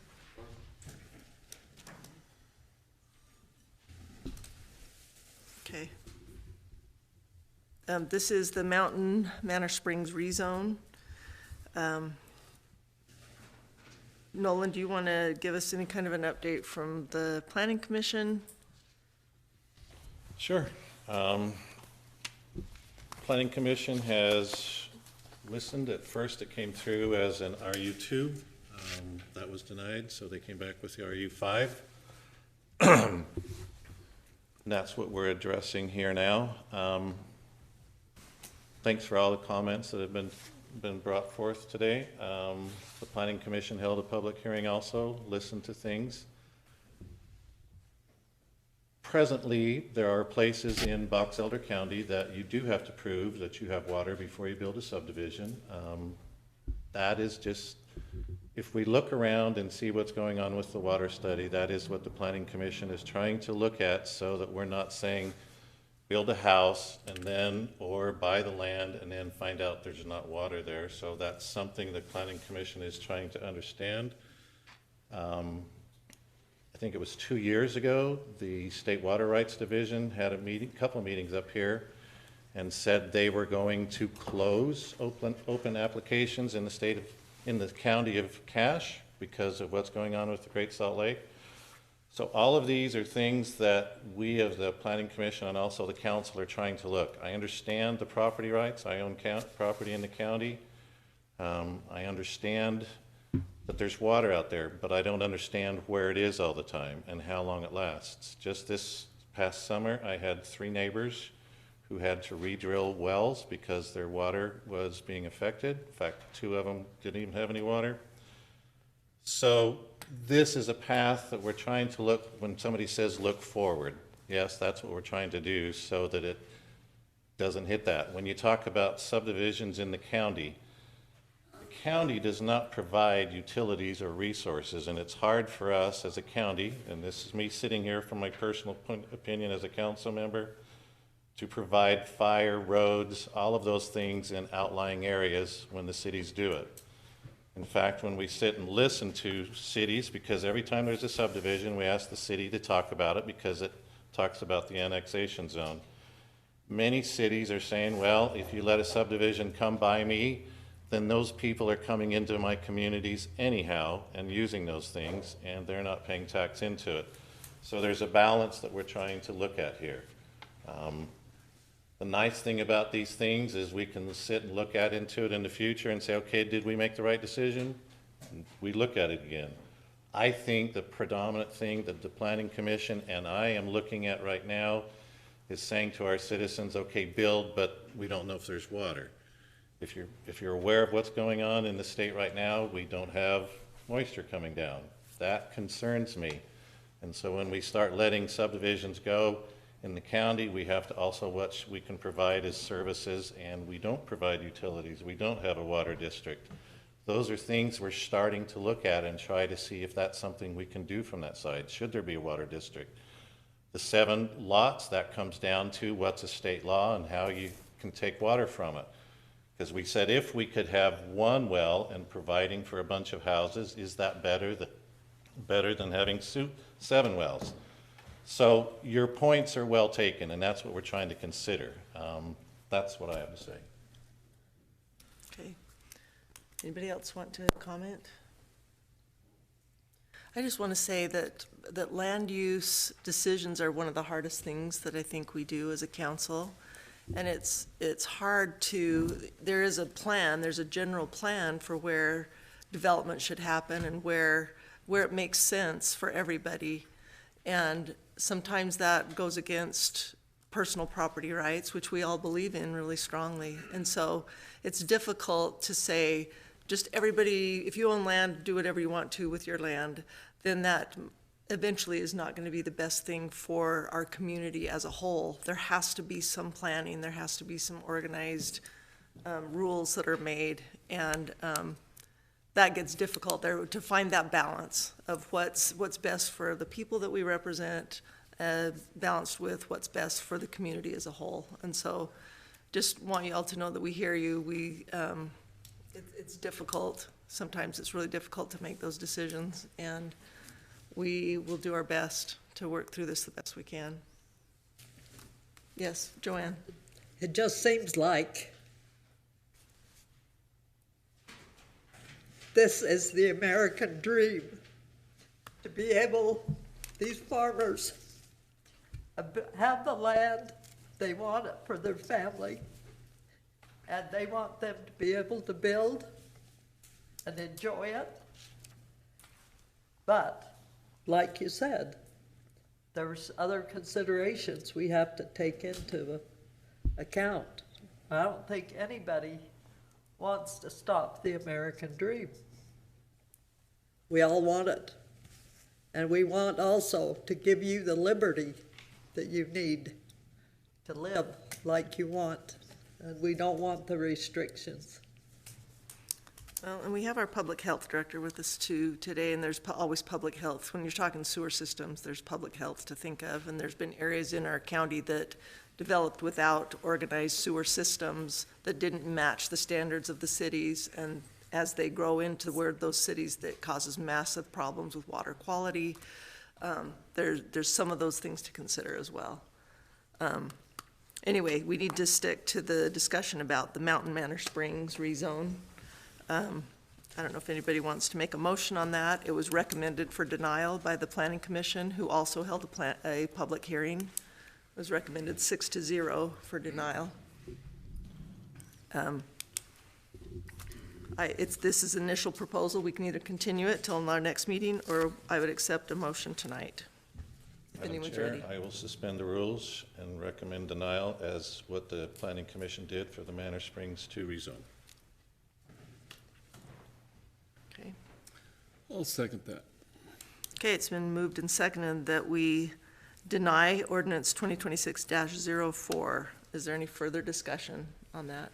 I'll say something, just because it was brought up, the Planning Commission keeps coming up with reasons, and I just want to point out, I've looked at several of these, and there's a standard for policy and review. Some of those are what is nearby, what's the county's future plan, what resources are available. And it's the reason you can't just put a power plant in the middle, you know, right next to a daycare center or something. And so I think in fairness, we have to look at these standards that are established for these approvals. And as I look at this, I can't find something where the Planning Commission is picking on someone selectively. So, and that's our job, is to uphold those things. So that would be the reason for my vote when it comes time to do that. All right, any further discussion on that motion? I know there is, whenever we do a lot of these, and I will call them intense developments out there within the county, often they get together and sometimes they form an HOA, or they say, okay, we're going to do the roads, and they throw the costs of the roads onto the developer, and they build all these roads, and then they do turn them over to the county, and then as soon as that happens, then all the costs of maintaining those roads then goes to everybody else within the county. And so it becomes a burden tax-wise on everybody for that, public safety, even snow removal, you know, all the little things that keep adding that everyone has to. And when you get these areas that have you know, long roads and they're high clustered together, sometimes it becomes quite costly for us to provide services that basically cities and towns that have been put together already have a setup and a means to do that. And so it becomes more costly for us to do it. And that burden is again passed on to everybody else. But with that, and yet, you know, that these are agriculture areas, and a lot of that open space is getting swallowed up too fast. So. Okay, anybody else before we take a vote? Okay, it's been moved and seconded that we deny ordinance 2026-04. Those in favor say aye. Aye. Aye. Any opposed? Okay. All right, ordinance 2026-06, amendment to the Cache County Code regarding subdivision and subdivision amendment standards. Open that for discussion amongst the council members. I'll just say that I think there are enough amendments on this and further things to investigate that I would prefer to Continue. postpone it, to continue. Yeah. That's what I was going to suggest. I would prefer to continue as well. Yeah.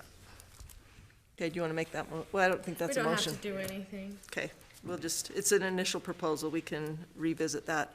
So we're not going to take a vote on ordinance 2026-06. We're going to continue that until our next meeting. Okay, 2026-07, amendment to Cache County Code regarding Development Services Director accreditation requirements. Amy. Good evening, Council.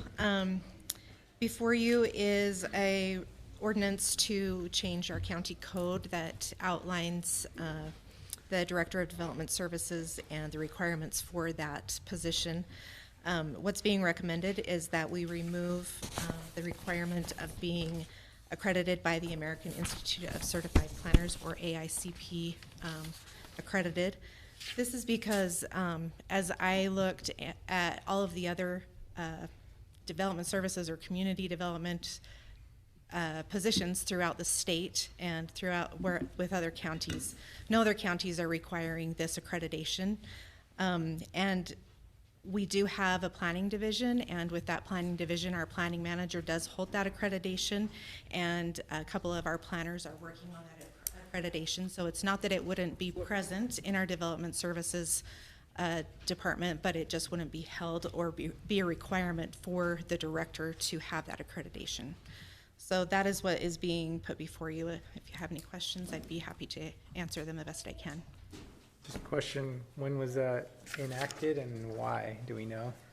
I'm not sure when it was enacted or exactly why. I have some personal thoughts that maybe wouldn't be appropriate for a public meeting, but it has been in place for, I would say, since I've been here in my career, and just hit 8 years. So. Okay.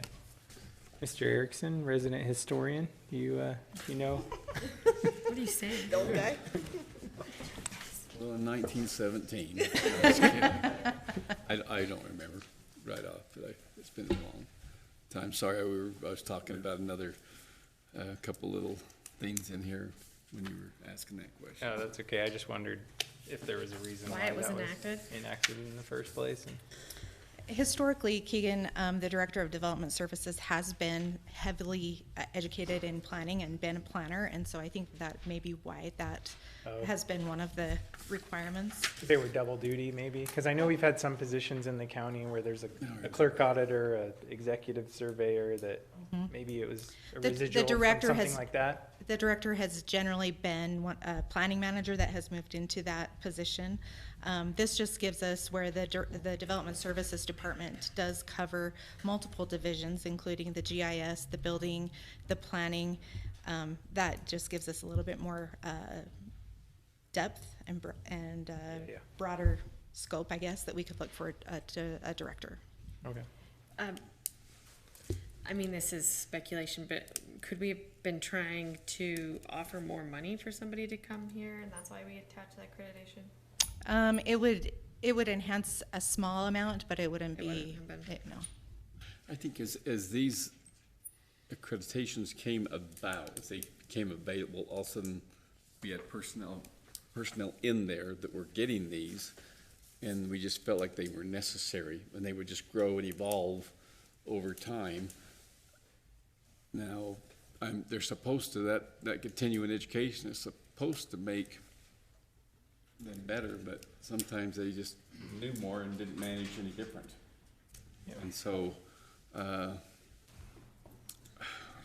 hate to like narrow the scope up for people that we are looking for when there can be huge other disciplines or a huge amount of experience or just quality leadership that we bypass because of a certain title or laurel that they'd earned. And I think maybe it's just evolved over time. But that was, they get in those groups and that's the thing to do. That's the thing, this will make you better, better, better. And now all of a sudden, there's only 3 people in the country that have all those. And I don't think we're diminishing this accreditation by any means, because it is very important. But we do have our planning division that will hold that accreditation, and it doesn't need to be necessary for the director of the department to hold that accreditation. Is it oversimplifying to say that we would consider doing this so that we could focus on hiring the best possible director or manager? Yes. Rather than accepting a planner who might be the good manager?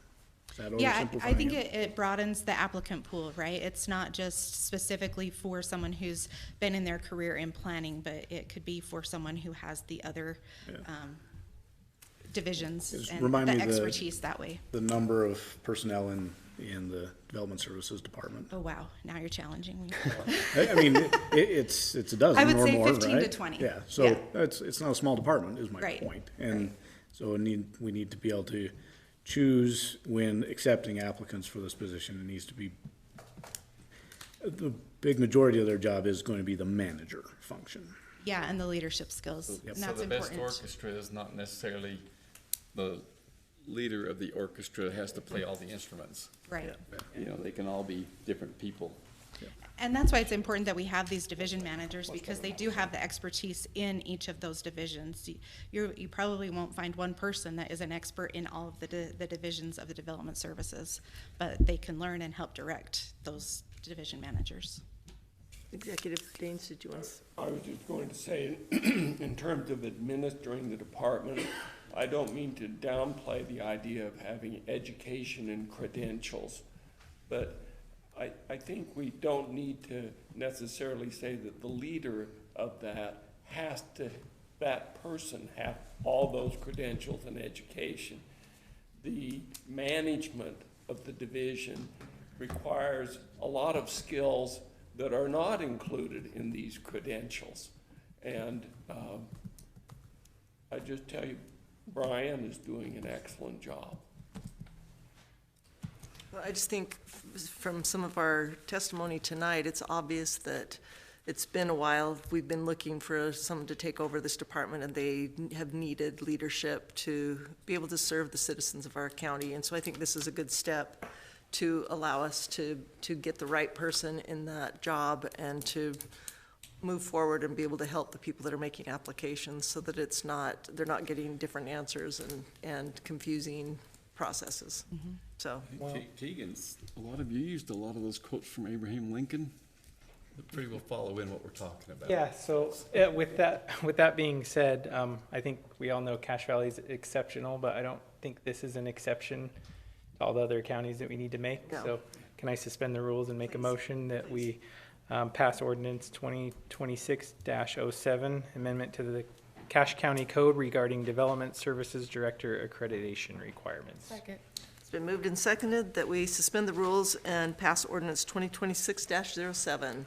Any further discussion, I would like to make a comment. please? So I sat on planning and zoning for many years, and if you think we take heat tonight, sit in a planning and zoning and see those guys take heat. There has been many times that I've sat in planning and zoning, and I needed somebody from the department that knows their stuff. And they need to be there. So as long as we have somebody in there that's there and to support our planning commission, I'm fine with this. But I know in times past, we didn't have that. And we need it. And it's evident in what we're dealing with and going to be dealing with going forward. So I'm fine with this, but I'm just saying there needs to be somebody in that planning and zoning that is helping our commissioners, because these are lay guys. They're putting a lot of time in and they're doing their absolute best, and yet they take a lot of bows and arrows. Forget the bows, they just take the arrows. Yeah. Okay. I know I went to Utah State and I got my degree, and then I went and got my education. And that's kind of how a lot of people really, it happens in what you deal with, how you deal with it, and the research and constantly learning. The titles didn't mean as much. Okay, any further discussion? Okay, those in favor of, it's been moved and seconded, those in favor of passing ordinance 2026-07, say aye. Aye. Aye. Any opposed? Okay, resolution 2026-05, Andrew. Pick a bow if it's close combat.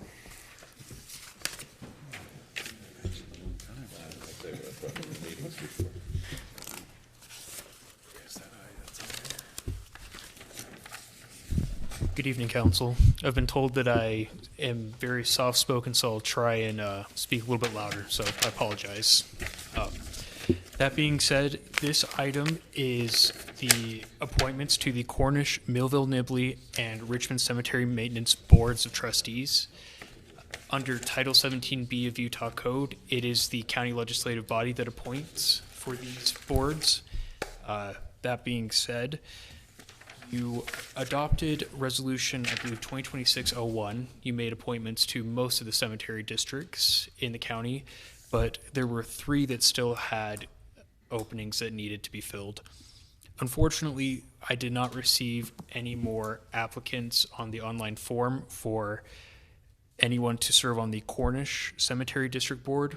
That being said, there were multiple applicants for the Millville Nibley and Richmond Cemetery Maintenance District boards. So that being said, this resolution would, if we take the reality that Cornish didn't have another applicant, this would be appointing the board members for the Millville Nibley and the Richmond Cemetery Maintenance boards. I believe I printed out a sheet and gave it to you all with the names of the applicants. I believe the most appropriate way forward would be for someone to make a motion to amend and insert the names that they would like, but that is up to you.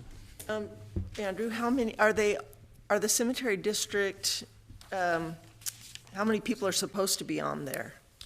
So Like, it varies from district to district. what about Millville Nibley? How many members do we need to appoint? So there are 5 members in total. but there are 2 openings for 4-year terms, but there's also an additional seat that is now opening due to a resignation, so in total, 3. So we need to choose 3 of these 5 names. Yes, ma'am. Okay. So what I was going to ask is last time, I think our homework or our assignment during the meeting was to put our preference and give that to you. I'm guessing you didn't get one from everybody. I got 2. Were they inclusive? Not particularly, no, from what I So that remember. doesn't help us, in other words, is what I'm getting at, to narrow it down. I'm sorry. Okay. Are any of the applicants here? Okay. If you're here, would you please come up to the microphone and state your name and tell us maybe 90 seconds? Yeah, they spoke last time. Oh, they spoke last time when I wasn't here? They spoke last time. Okay, I'm sorry. Thank you. We have great leadership. Thank you for being willing. Thank you for being willing again. Okay, I wasn't here last time, so I apologize. Okay, all right. Thank you. All right, so is someone ready to make a motion on the Millville Nibley Cemetery Board appointments? Since no one else lives in Millville or Nibley, I will make a motion. For the 4-year term, I will move to appoint Dan Ames and Mr. Jim Jensen to fulfill the 4-year terms. And for the 2-year term, I move to Mr. James Christensen. The remaining term. Is it 2-year? Remaining term. Okay. Mr. James Christensen. Is there a second on that? I'll second that. Okay. Well, I have a question. Weren't there 3 names that we vote for? Yeah, so I said, She gave 3. so Dan Ames and Jim Jensen and James okay. Christensen. Okay. Yeah, she gave these 3 I in the just middle didn't catch. of the 5 that. Yeah. Okay, it's been moved and seconded that we approve the 3 names that have been brought forth for the Millville Nibley Cemetery Maintenance District. Is there any further discussion? Okay, those in favor say aye. Aye. Any opposed? Okay, congratulations.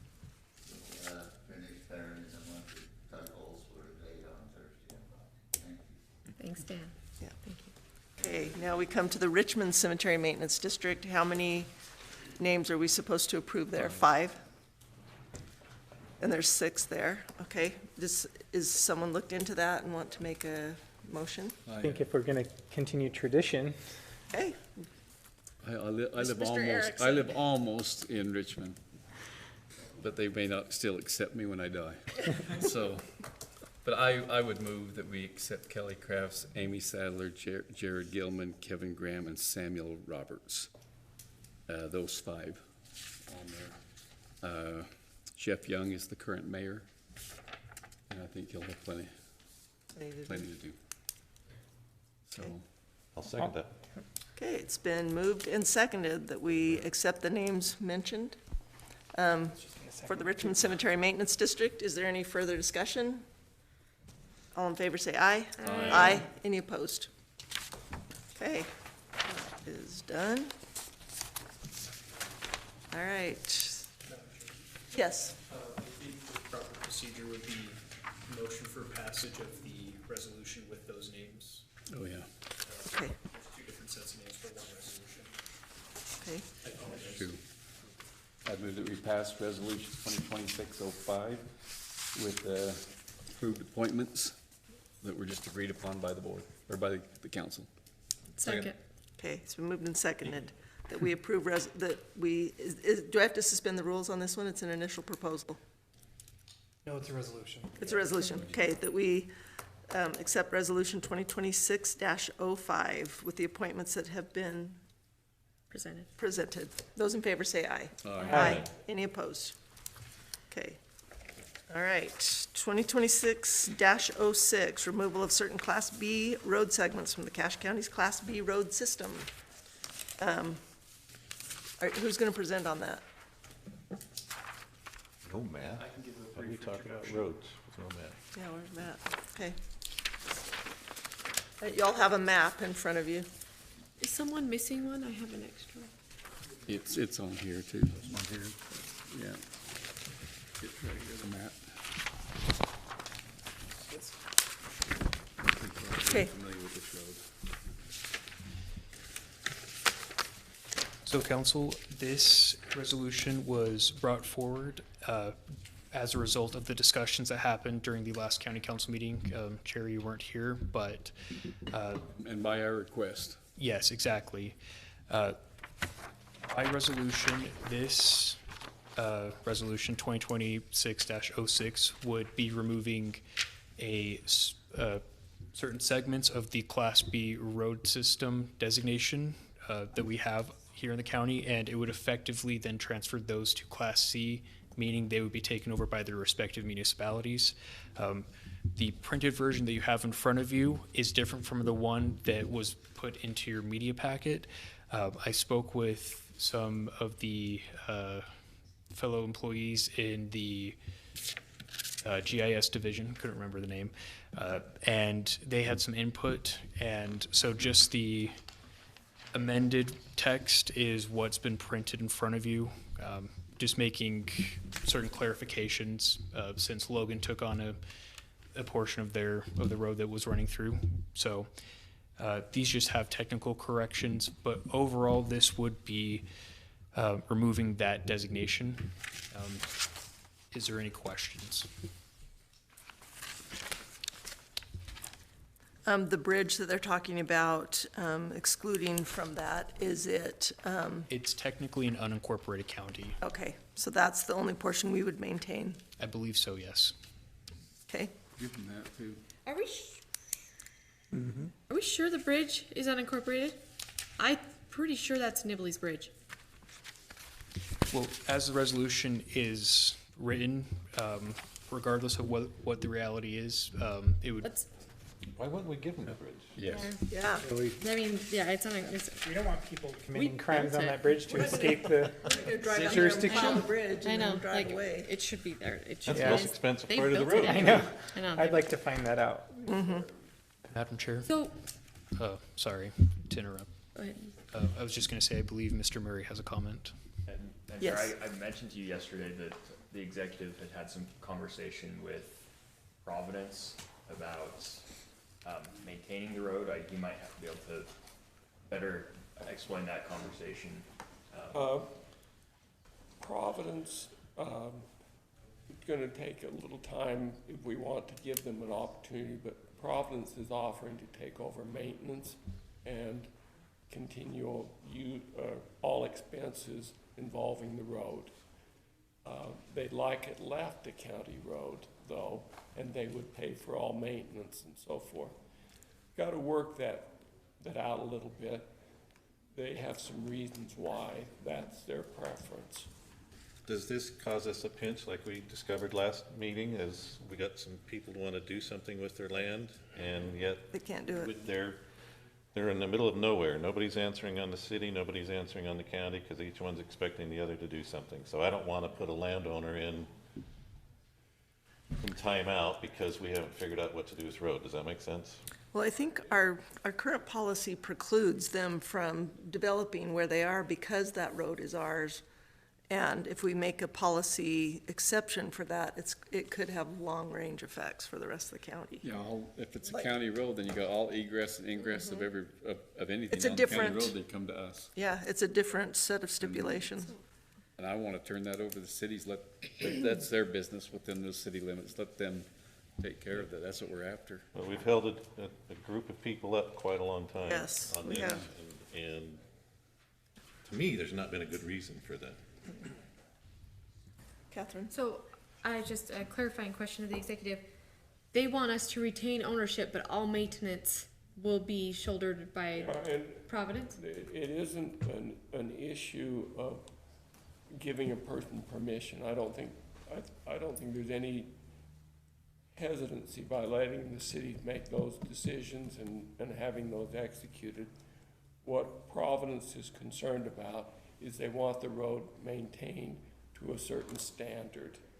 And because the road is a major entry into their city.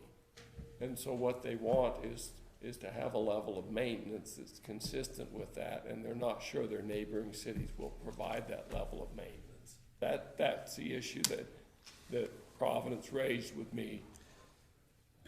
But I Does just, have any issues? Pardon me? Did River Heights talk or have any issues, do you know? Because that's where we're dealing with I don't this. think it involves River Heights. Or we're thinking The Millville. road goes through River Heights. One of the problems with. The road goes through River Heights. so Yeah, it but- involves River Heights. Road goes through River Heights, and I don't think there's a problem with it. But the road also goes through Millville, and the road has been cut to pieces by the sewer system going through it repeatedly. And Providence wants that fixed. And, I understand, I drove the road, I looked at it, I understand the problem. I don't see any reason not to give permission to the landowner to proceed, Nolan. I'm not quite sure how to resolve this issue. What I was thinking of doing is sitting down with Millville, River Heights, and Providence and working out an interlocal agreement between them that Providence would maintain the road and we would give up the road. But I haven't got that done yet. But that was the solution I could see, is that we would disclaim the road to the three cities, but have an interlocal agreement that Providence would maintain it. And I think Millville would be happy to have a better road than they want to maintain. So that's, I get these funny requests, I'm just trying to respond to what the cities are asking of. Well, okay, so I'm still, as you say that, Providence can still maintain that road. They can have an agreement, they can maintain that road to a certain level, but that would be between Providence, Millville, and River Heights. If we get out of the way, And they that's ju- one and less in the They interlocal have agreement. their road, and that's their business. That's what I'm trying to arrange. Yeah. Concurrent with us giving up jurisdiction, is that interlocal agreement, David, between the three cities. And this might speed that up a little bit. Right. The other thing it does is, there is a little legal issue here that you may not be completely familiar with. We agreed, the county agreed to take responsibility for that road in return for the state finishing 10th wet. Stupid agreement, but we entered into it. And there's an argument to be made that we can't just unilaterally hoist our responsibility back on the cities, because we agreed in writing that we would continue it as a county road. This interlocal agreement that I'm trying to negotiate settles that issue and lets us get out of this without having a disputed claim, David. That's a complexity of the problem I'm dealing with. So you're talking 2 weeks? Yeah, Weeks. if we continue it for. I'd actually like it done by next week. We have a meeting a week from today. Let's just hold Yeah, on to let's this. The deadline.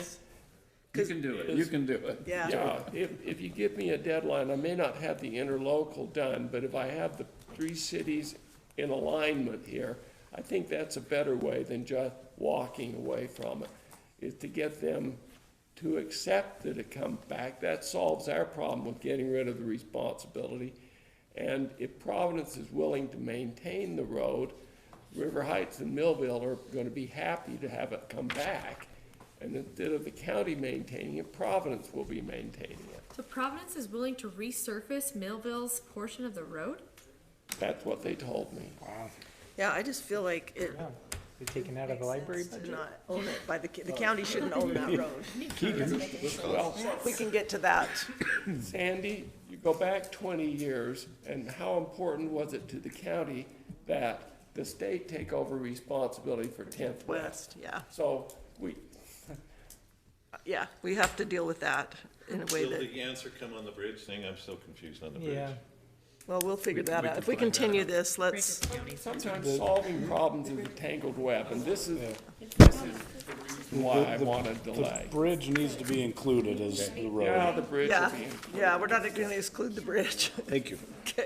Okay, so. 1 week, if we could just delay this 1 week, I'll see if I can't solve the problem within that time We'll period. look at it in 2 weeks when we meet again. 1 So- week. Don't you meet? Oh, we meet on the 17th, you're right. We do meet in 1 week. Figure, well, Yeah. we'll just, We'll look at it let's just then. work toward it and get her done. Okay. Get her done. All right, other business, council member committee and liaison assignments. You all have a copy in front of you of what has been proposed that we take those assignments. Is there anybody who is opposed to what they've been doing or what has been proposed on this? Did we ever decide if there really is a hardware ranch meeting? No. I'm happy to be on that committee then, it's cool. Catherine already claimed it. Yeah. She's on with me. Yeah. Oh, you guys are doing great work. Yes, we are. I looked at this, but Yeah, I talked to you about mine already. I'm good with it. Okay. And Mark, just so you know, with Barbara leaving the conduct committee, you are then we're just going to move you there because you were the alternate to full. If you're okay with that? Makes sense. Okay. I had some questions about the North Park interlocal, and we can talk about that later, but I don't know what the status on that is, and I would be. Andrew and I are working on the status of what that Okay, is, so, perfect. yeah, I can give you an update after. Thank you. Catherine, your iPad's gonna die soon, right? Okay. All right, does anybody want to propose any changes, or do you want to accept what is on this document? I want to reach out to the attorney. Is that okay? Yes. Good, I was worried. Okay. I don't think, we don't have to make a motion and vote on this. This is just, these are the assignments that and if somebody has an assignment that gets to a point where it's not working for you, Why is the auditor listed twice? I don't know. Why is it under you and me? I'm willing to trade 2 for 1. I shouldn't be. Under me. Huh? I thought we put the auditor under me, The finance, it was finance. and then we changed it because we don't have finance anymore. We just Okay. have it on spot. All right. I'm willing to trade 2 for 1. Okay. All right. You wanna trade? Anybody want to trade? Anybody want to trade one of their assignments? Are we good? These two can duke it out in the parking lot, I think. That's the hardest one right now. Okay, all right, for now, we're going to just let that go. Okay, and then online BOE training. Is everyone signed up for the 2-hour training? When is it? It's, okay, they originally told us we had to go to 2 full days of training. Now the State Tax Commission has allowed us a 2-hour webinar. You have to sign up. Diana sent out the email. There's a click on it where you can sign up. When it talks about who's going to pay for it, just say not applicable. It's nobody's going to pay for it. And you can put our address and phone number from the county building. But then what's going to happen, they haven't even designed the webinar yet. It'll have to happen sometime before July, the end of July. And so once you register, then they will send you the webinar once it is prepared and ready. And we all have, it's required. If you can't do the 2-hour webinar, you're required to go to the 2-day seminar, and you still have the option to go to the 2 days if you would like. Oh, boy. I'll add one more thing, that they unregistered everyone automatically. Yes, so if you do had already have to registered. register for it. Yeah, if you already registered for the 2 days, they unregistered you, and you have to re-register. What day would we have had it? Diana just needs a raise of hands as well. It was Yeah, coming, she it wants was to know- going to be in March, I think. Oh, well, what day would we have received the email? Just look for Diana.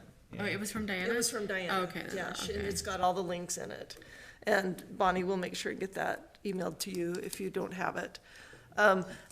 Diana wanted me to ask for a raise of hands. Who has already registered? As of the end of this meeting, I will have been registered. Okay. And we're going. All right, Does so, the executive need to do this? No. We get No. him on board? No. Oh, darn, George. I think he needs to be there. and we still Love need to have you. Yeah, we still need to discuss the idea of having a hearing officer, maybe a hybrid of both, where we mostly do our own Board of Equalization, but we have someone who is willing to go to that 2 days of training that we could hire to fill in when there's, and there's been a couple of names suggested for that that might be really good, might be excellent. So give that some thought, and we'll work on putting together an ordinance or a resolution or whatever we want to decide, but, huh? Appraisal applications? It's the, no, it's Board going to of be the Equalization. Board of Equalization. Board of Equalization training online. It's, Course 66. yeah. Okay, so everybody make sure and try and do that this week. Okay, the NACO conference, I will be going to NACO on the 20th of February.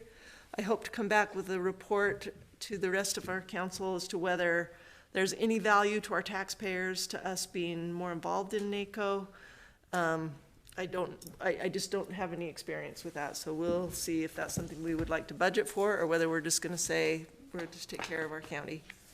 Yes. So is Joanne? that something the county pays for? No. UAC is paying. Membership, we don't pay for the membership? Well, in we there? do pay for membership through our UAC membership. But, Yeah, but most of the time, the county would pay for this. yeah, so UAC is paying for my way to go because I'm an officer of UAC this year. So I thought this would be a good time to kind of judge and come back with a idea. They had a meeting in Hawaii. I know, the WIR is in Hawaii Yeah, so. in June, so if we want to send a couple people there. I just don't know whether it's an expense we want to take on or not, but I'll go and see. The thing that has been presented to me is that the NACO groups that meet come up with policy positions that they then send on to the Congress people. And they say, here's what the counties believe in, and if there's not enough Western conservative type voices, the majority of the voices are from the East Coast, the counties on the East Coast.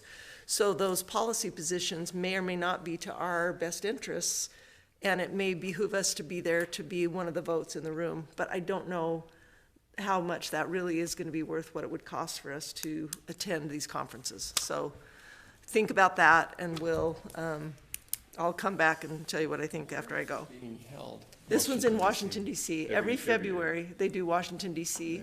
The Western International, the WIR is just the western states, the counties from the western states. And 3 years ago, they met in St. George, and so we went. I thought it was very helpful. I learned a lot about Western policies and issues. But like this year, it's in Maui, Hawaii. We'd have to pay for 1 or 2 people to go there, and I just don't know. We just need to talk about that as a group. Include California, Oregon, and Idaho. Yeah. Yeah, it's the whole western, all the western states. So do we want to be a voice and be a part of that? From Garfield County, Jerry Taylor was just named as the president of the WIR. So there are other most of the counties in our state go to NACO. I talk to other commissioners, almost all of them go. Their county pays for them to attend. And so, thanks, Keegan. So anyway, there's 2 ways to look at it. Are we missing out on something, or do we just want to save the money and not be a part of it? So we'll have to talk about that. Okay, the NACO, or the UAC Legislative Conference is April 28th through 30th. The registration is now open. I plan to be there. I don't know if anybody else has cleared their calendar and wants to give Andrew a positive. I will be. Go ahead to get us registered. Where's it at? It's in St. George. Okay. And the final day ends at 3 o'clock, so you'll be able to drive home on the 30th. It won't. And the 28th is only the board meeting, so the actual meetings start the morning of the 29th. So as far away as we are, we'd have to go down the 28th, but the meetings are the 29th and the 30th.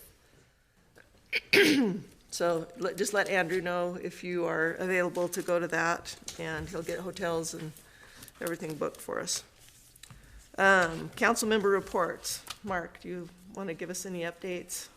I know this meeting's been long. Well, the only thing that any of the departments I was involved in since we met last was discussed in the appointments from the executive on the library board, so. Okay. I think that's it for me. David? The legislative session is heating up. Oh. It really is. So Are you planning to go down Thursday? I am. Okay, I am too. If there's anyone that would like to join us on Thursday, we will be driving down to the UAC meeting in the Capitol at 10 o'clock. Catherine, do you have any council member report? Probably just a reminder to do your training that we were asked to do on Open and Public Meetings Act. I did it today. It took about 9 minutes. Okay. That was an email? Yep, it was an From email who? from the state. But yeah, I'll forward it to you if you guys don't remember it. But yeah, it takes 10 minutes, get your certification, and forward it to Matt. Right, Matt? Open and public meetings. Forward the certification from the Open and Public Meetings Act certification right to Matt. You got mine, right? I'll just forward all my emails to you. Will you take care of them? Just a little reminder to get that done today, as soon as you can. Okay. Nolan. Okay, I'm going to speak. Tonight, we heard a lot of people who were talking about property rights. But if you want to hear property rights and say that they can do with what they want, then sit and listen to somebody who's going to put a gravel pit in next door to you or something else. Mm-hmm. That is why we have a commission and a council who reviews those. how long ago was it we did a master plan for the county, and we spent hundreds of thousands of dollars on that, and we had open public meetings, and there was many chances for people to come there. So I really take into consideration the people that talked tonight. But when I hear that we need to have more meetings, we've had a lot of meetings on that. And so, and we are all Republicans here on this board, and we say that we look for property rights and we respect those. And I agree that. But when I first got on Planning Commission, it was said, my rights don't come at the cost of somebody else's rights. And we have to be aware of that. But I just don't like it when I hear, hey, this is my land, I get to do with it what I want. That's a great thought, and that's America, but we have to watch those things. And so I'm just saying, when I sit and think of all the things I did and all the time I did on Planning and Zoning Commission and the guys who are on there now, and this thing that came before us, they have vetted, they have thought, they have worked, they have put blood, sweat, and tears into it. And there is no way we can make everybody happy. There is just absolutely no way.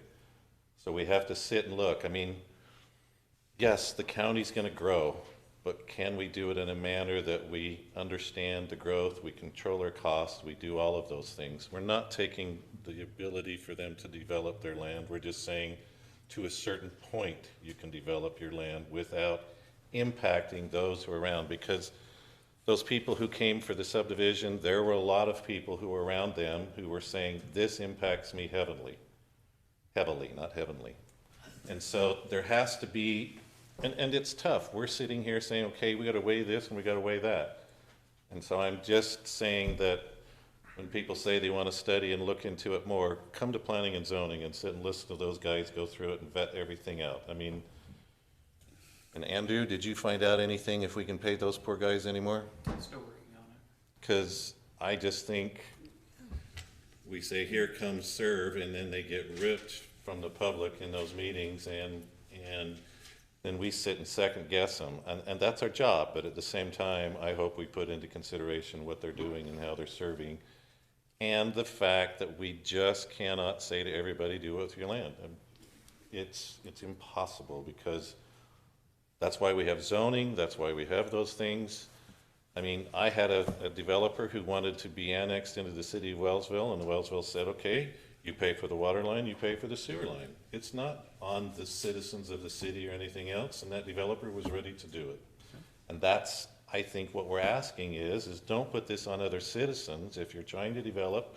And like Joanne mentioned, the farmer who wants to bring his children there, that's why we did this in an A10 and everything else. We can let a farmer put a house in or here, but when we throw, I mean, when we throw 20 lot subdivision in there, that's more than the family. And it's hard to have pockets of development. We're just going to. And ask our fire department, go take care of them. Yeah. And you look at Mendon, who doesn't have a lot of volunteers, and how do we cover all that? Those are things we need to take into consideration, is the safety and quality of what's going on in those areas. So that was my $10 worth tonight, so. Okay. Joanne, do you want to share anything with us? I don't think you've probably been to any committee meetings, but. Well, I did listen to the planning and zoning discussion, and I really feel like supporting them because of just what he said. They have put a lot of blood, sweat, and tears into those decisions, and I know we have to approve it, but you know, this does tear at your heartstrings. I was kind of conflicted, as you could see, but I think we do have to have policy, and the 20 lots out of one of those is what's scary. You know, 7 is kind of okay. But on that Class B road, that map looks like a straight shot. It's no straight shot. You said you drove it. I tried. That quit. You drive a ways, and then that road was gone. There was no such road. Anyway, it was a good adventure. 4-wheel drive next time. Well, I don't know. I think we went through the farmer's or a resident's barnyard or something. I couldn't see any road there, but Okay, I had a finance meeting at the health department yesterday. They, in their integration with, that we all approved with them integrating with Bear River Mental Health, one of the biggest issues they have is they're moving about 20 employees that are, already have retirement, they have built up personal time off, sick leave, so they're trying to make them whole and make it so that it works, so that as they make that transition, nobody loses out. And I think they've done an excellent job of putting together a plan. They will be coming to us in the next few weeks to present that to you guys for your approval, but it doesn't cost any money. They've got the money. They always had money budgeted in to pay everyone's personal time, and so they're just gonna have to make some adjustments to their budget, but I think they've done a really good job of trying to integrate with Bear River. They're gonna change their name to Bear River Behavioral Health instead of Bear River Mental Health, because they've taken on the substance abuse, and anyway, that's mostly where my focus has been with them. That's been a great thing to watch. Yeah, it's been has. really good. A lot of, I mean, that, it was neat to just watch them work together, and it's been good.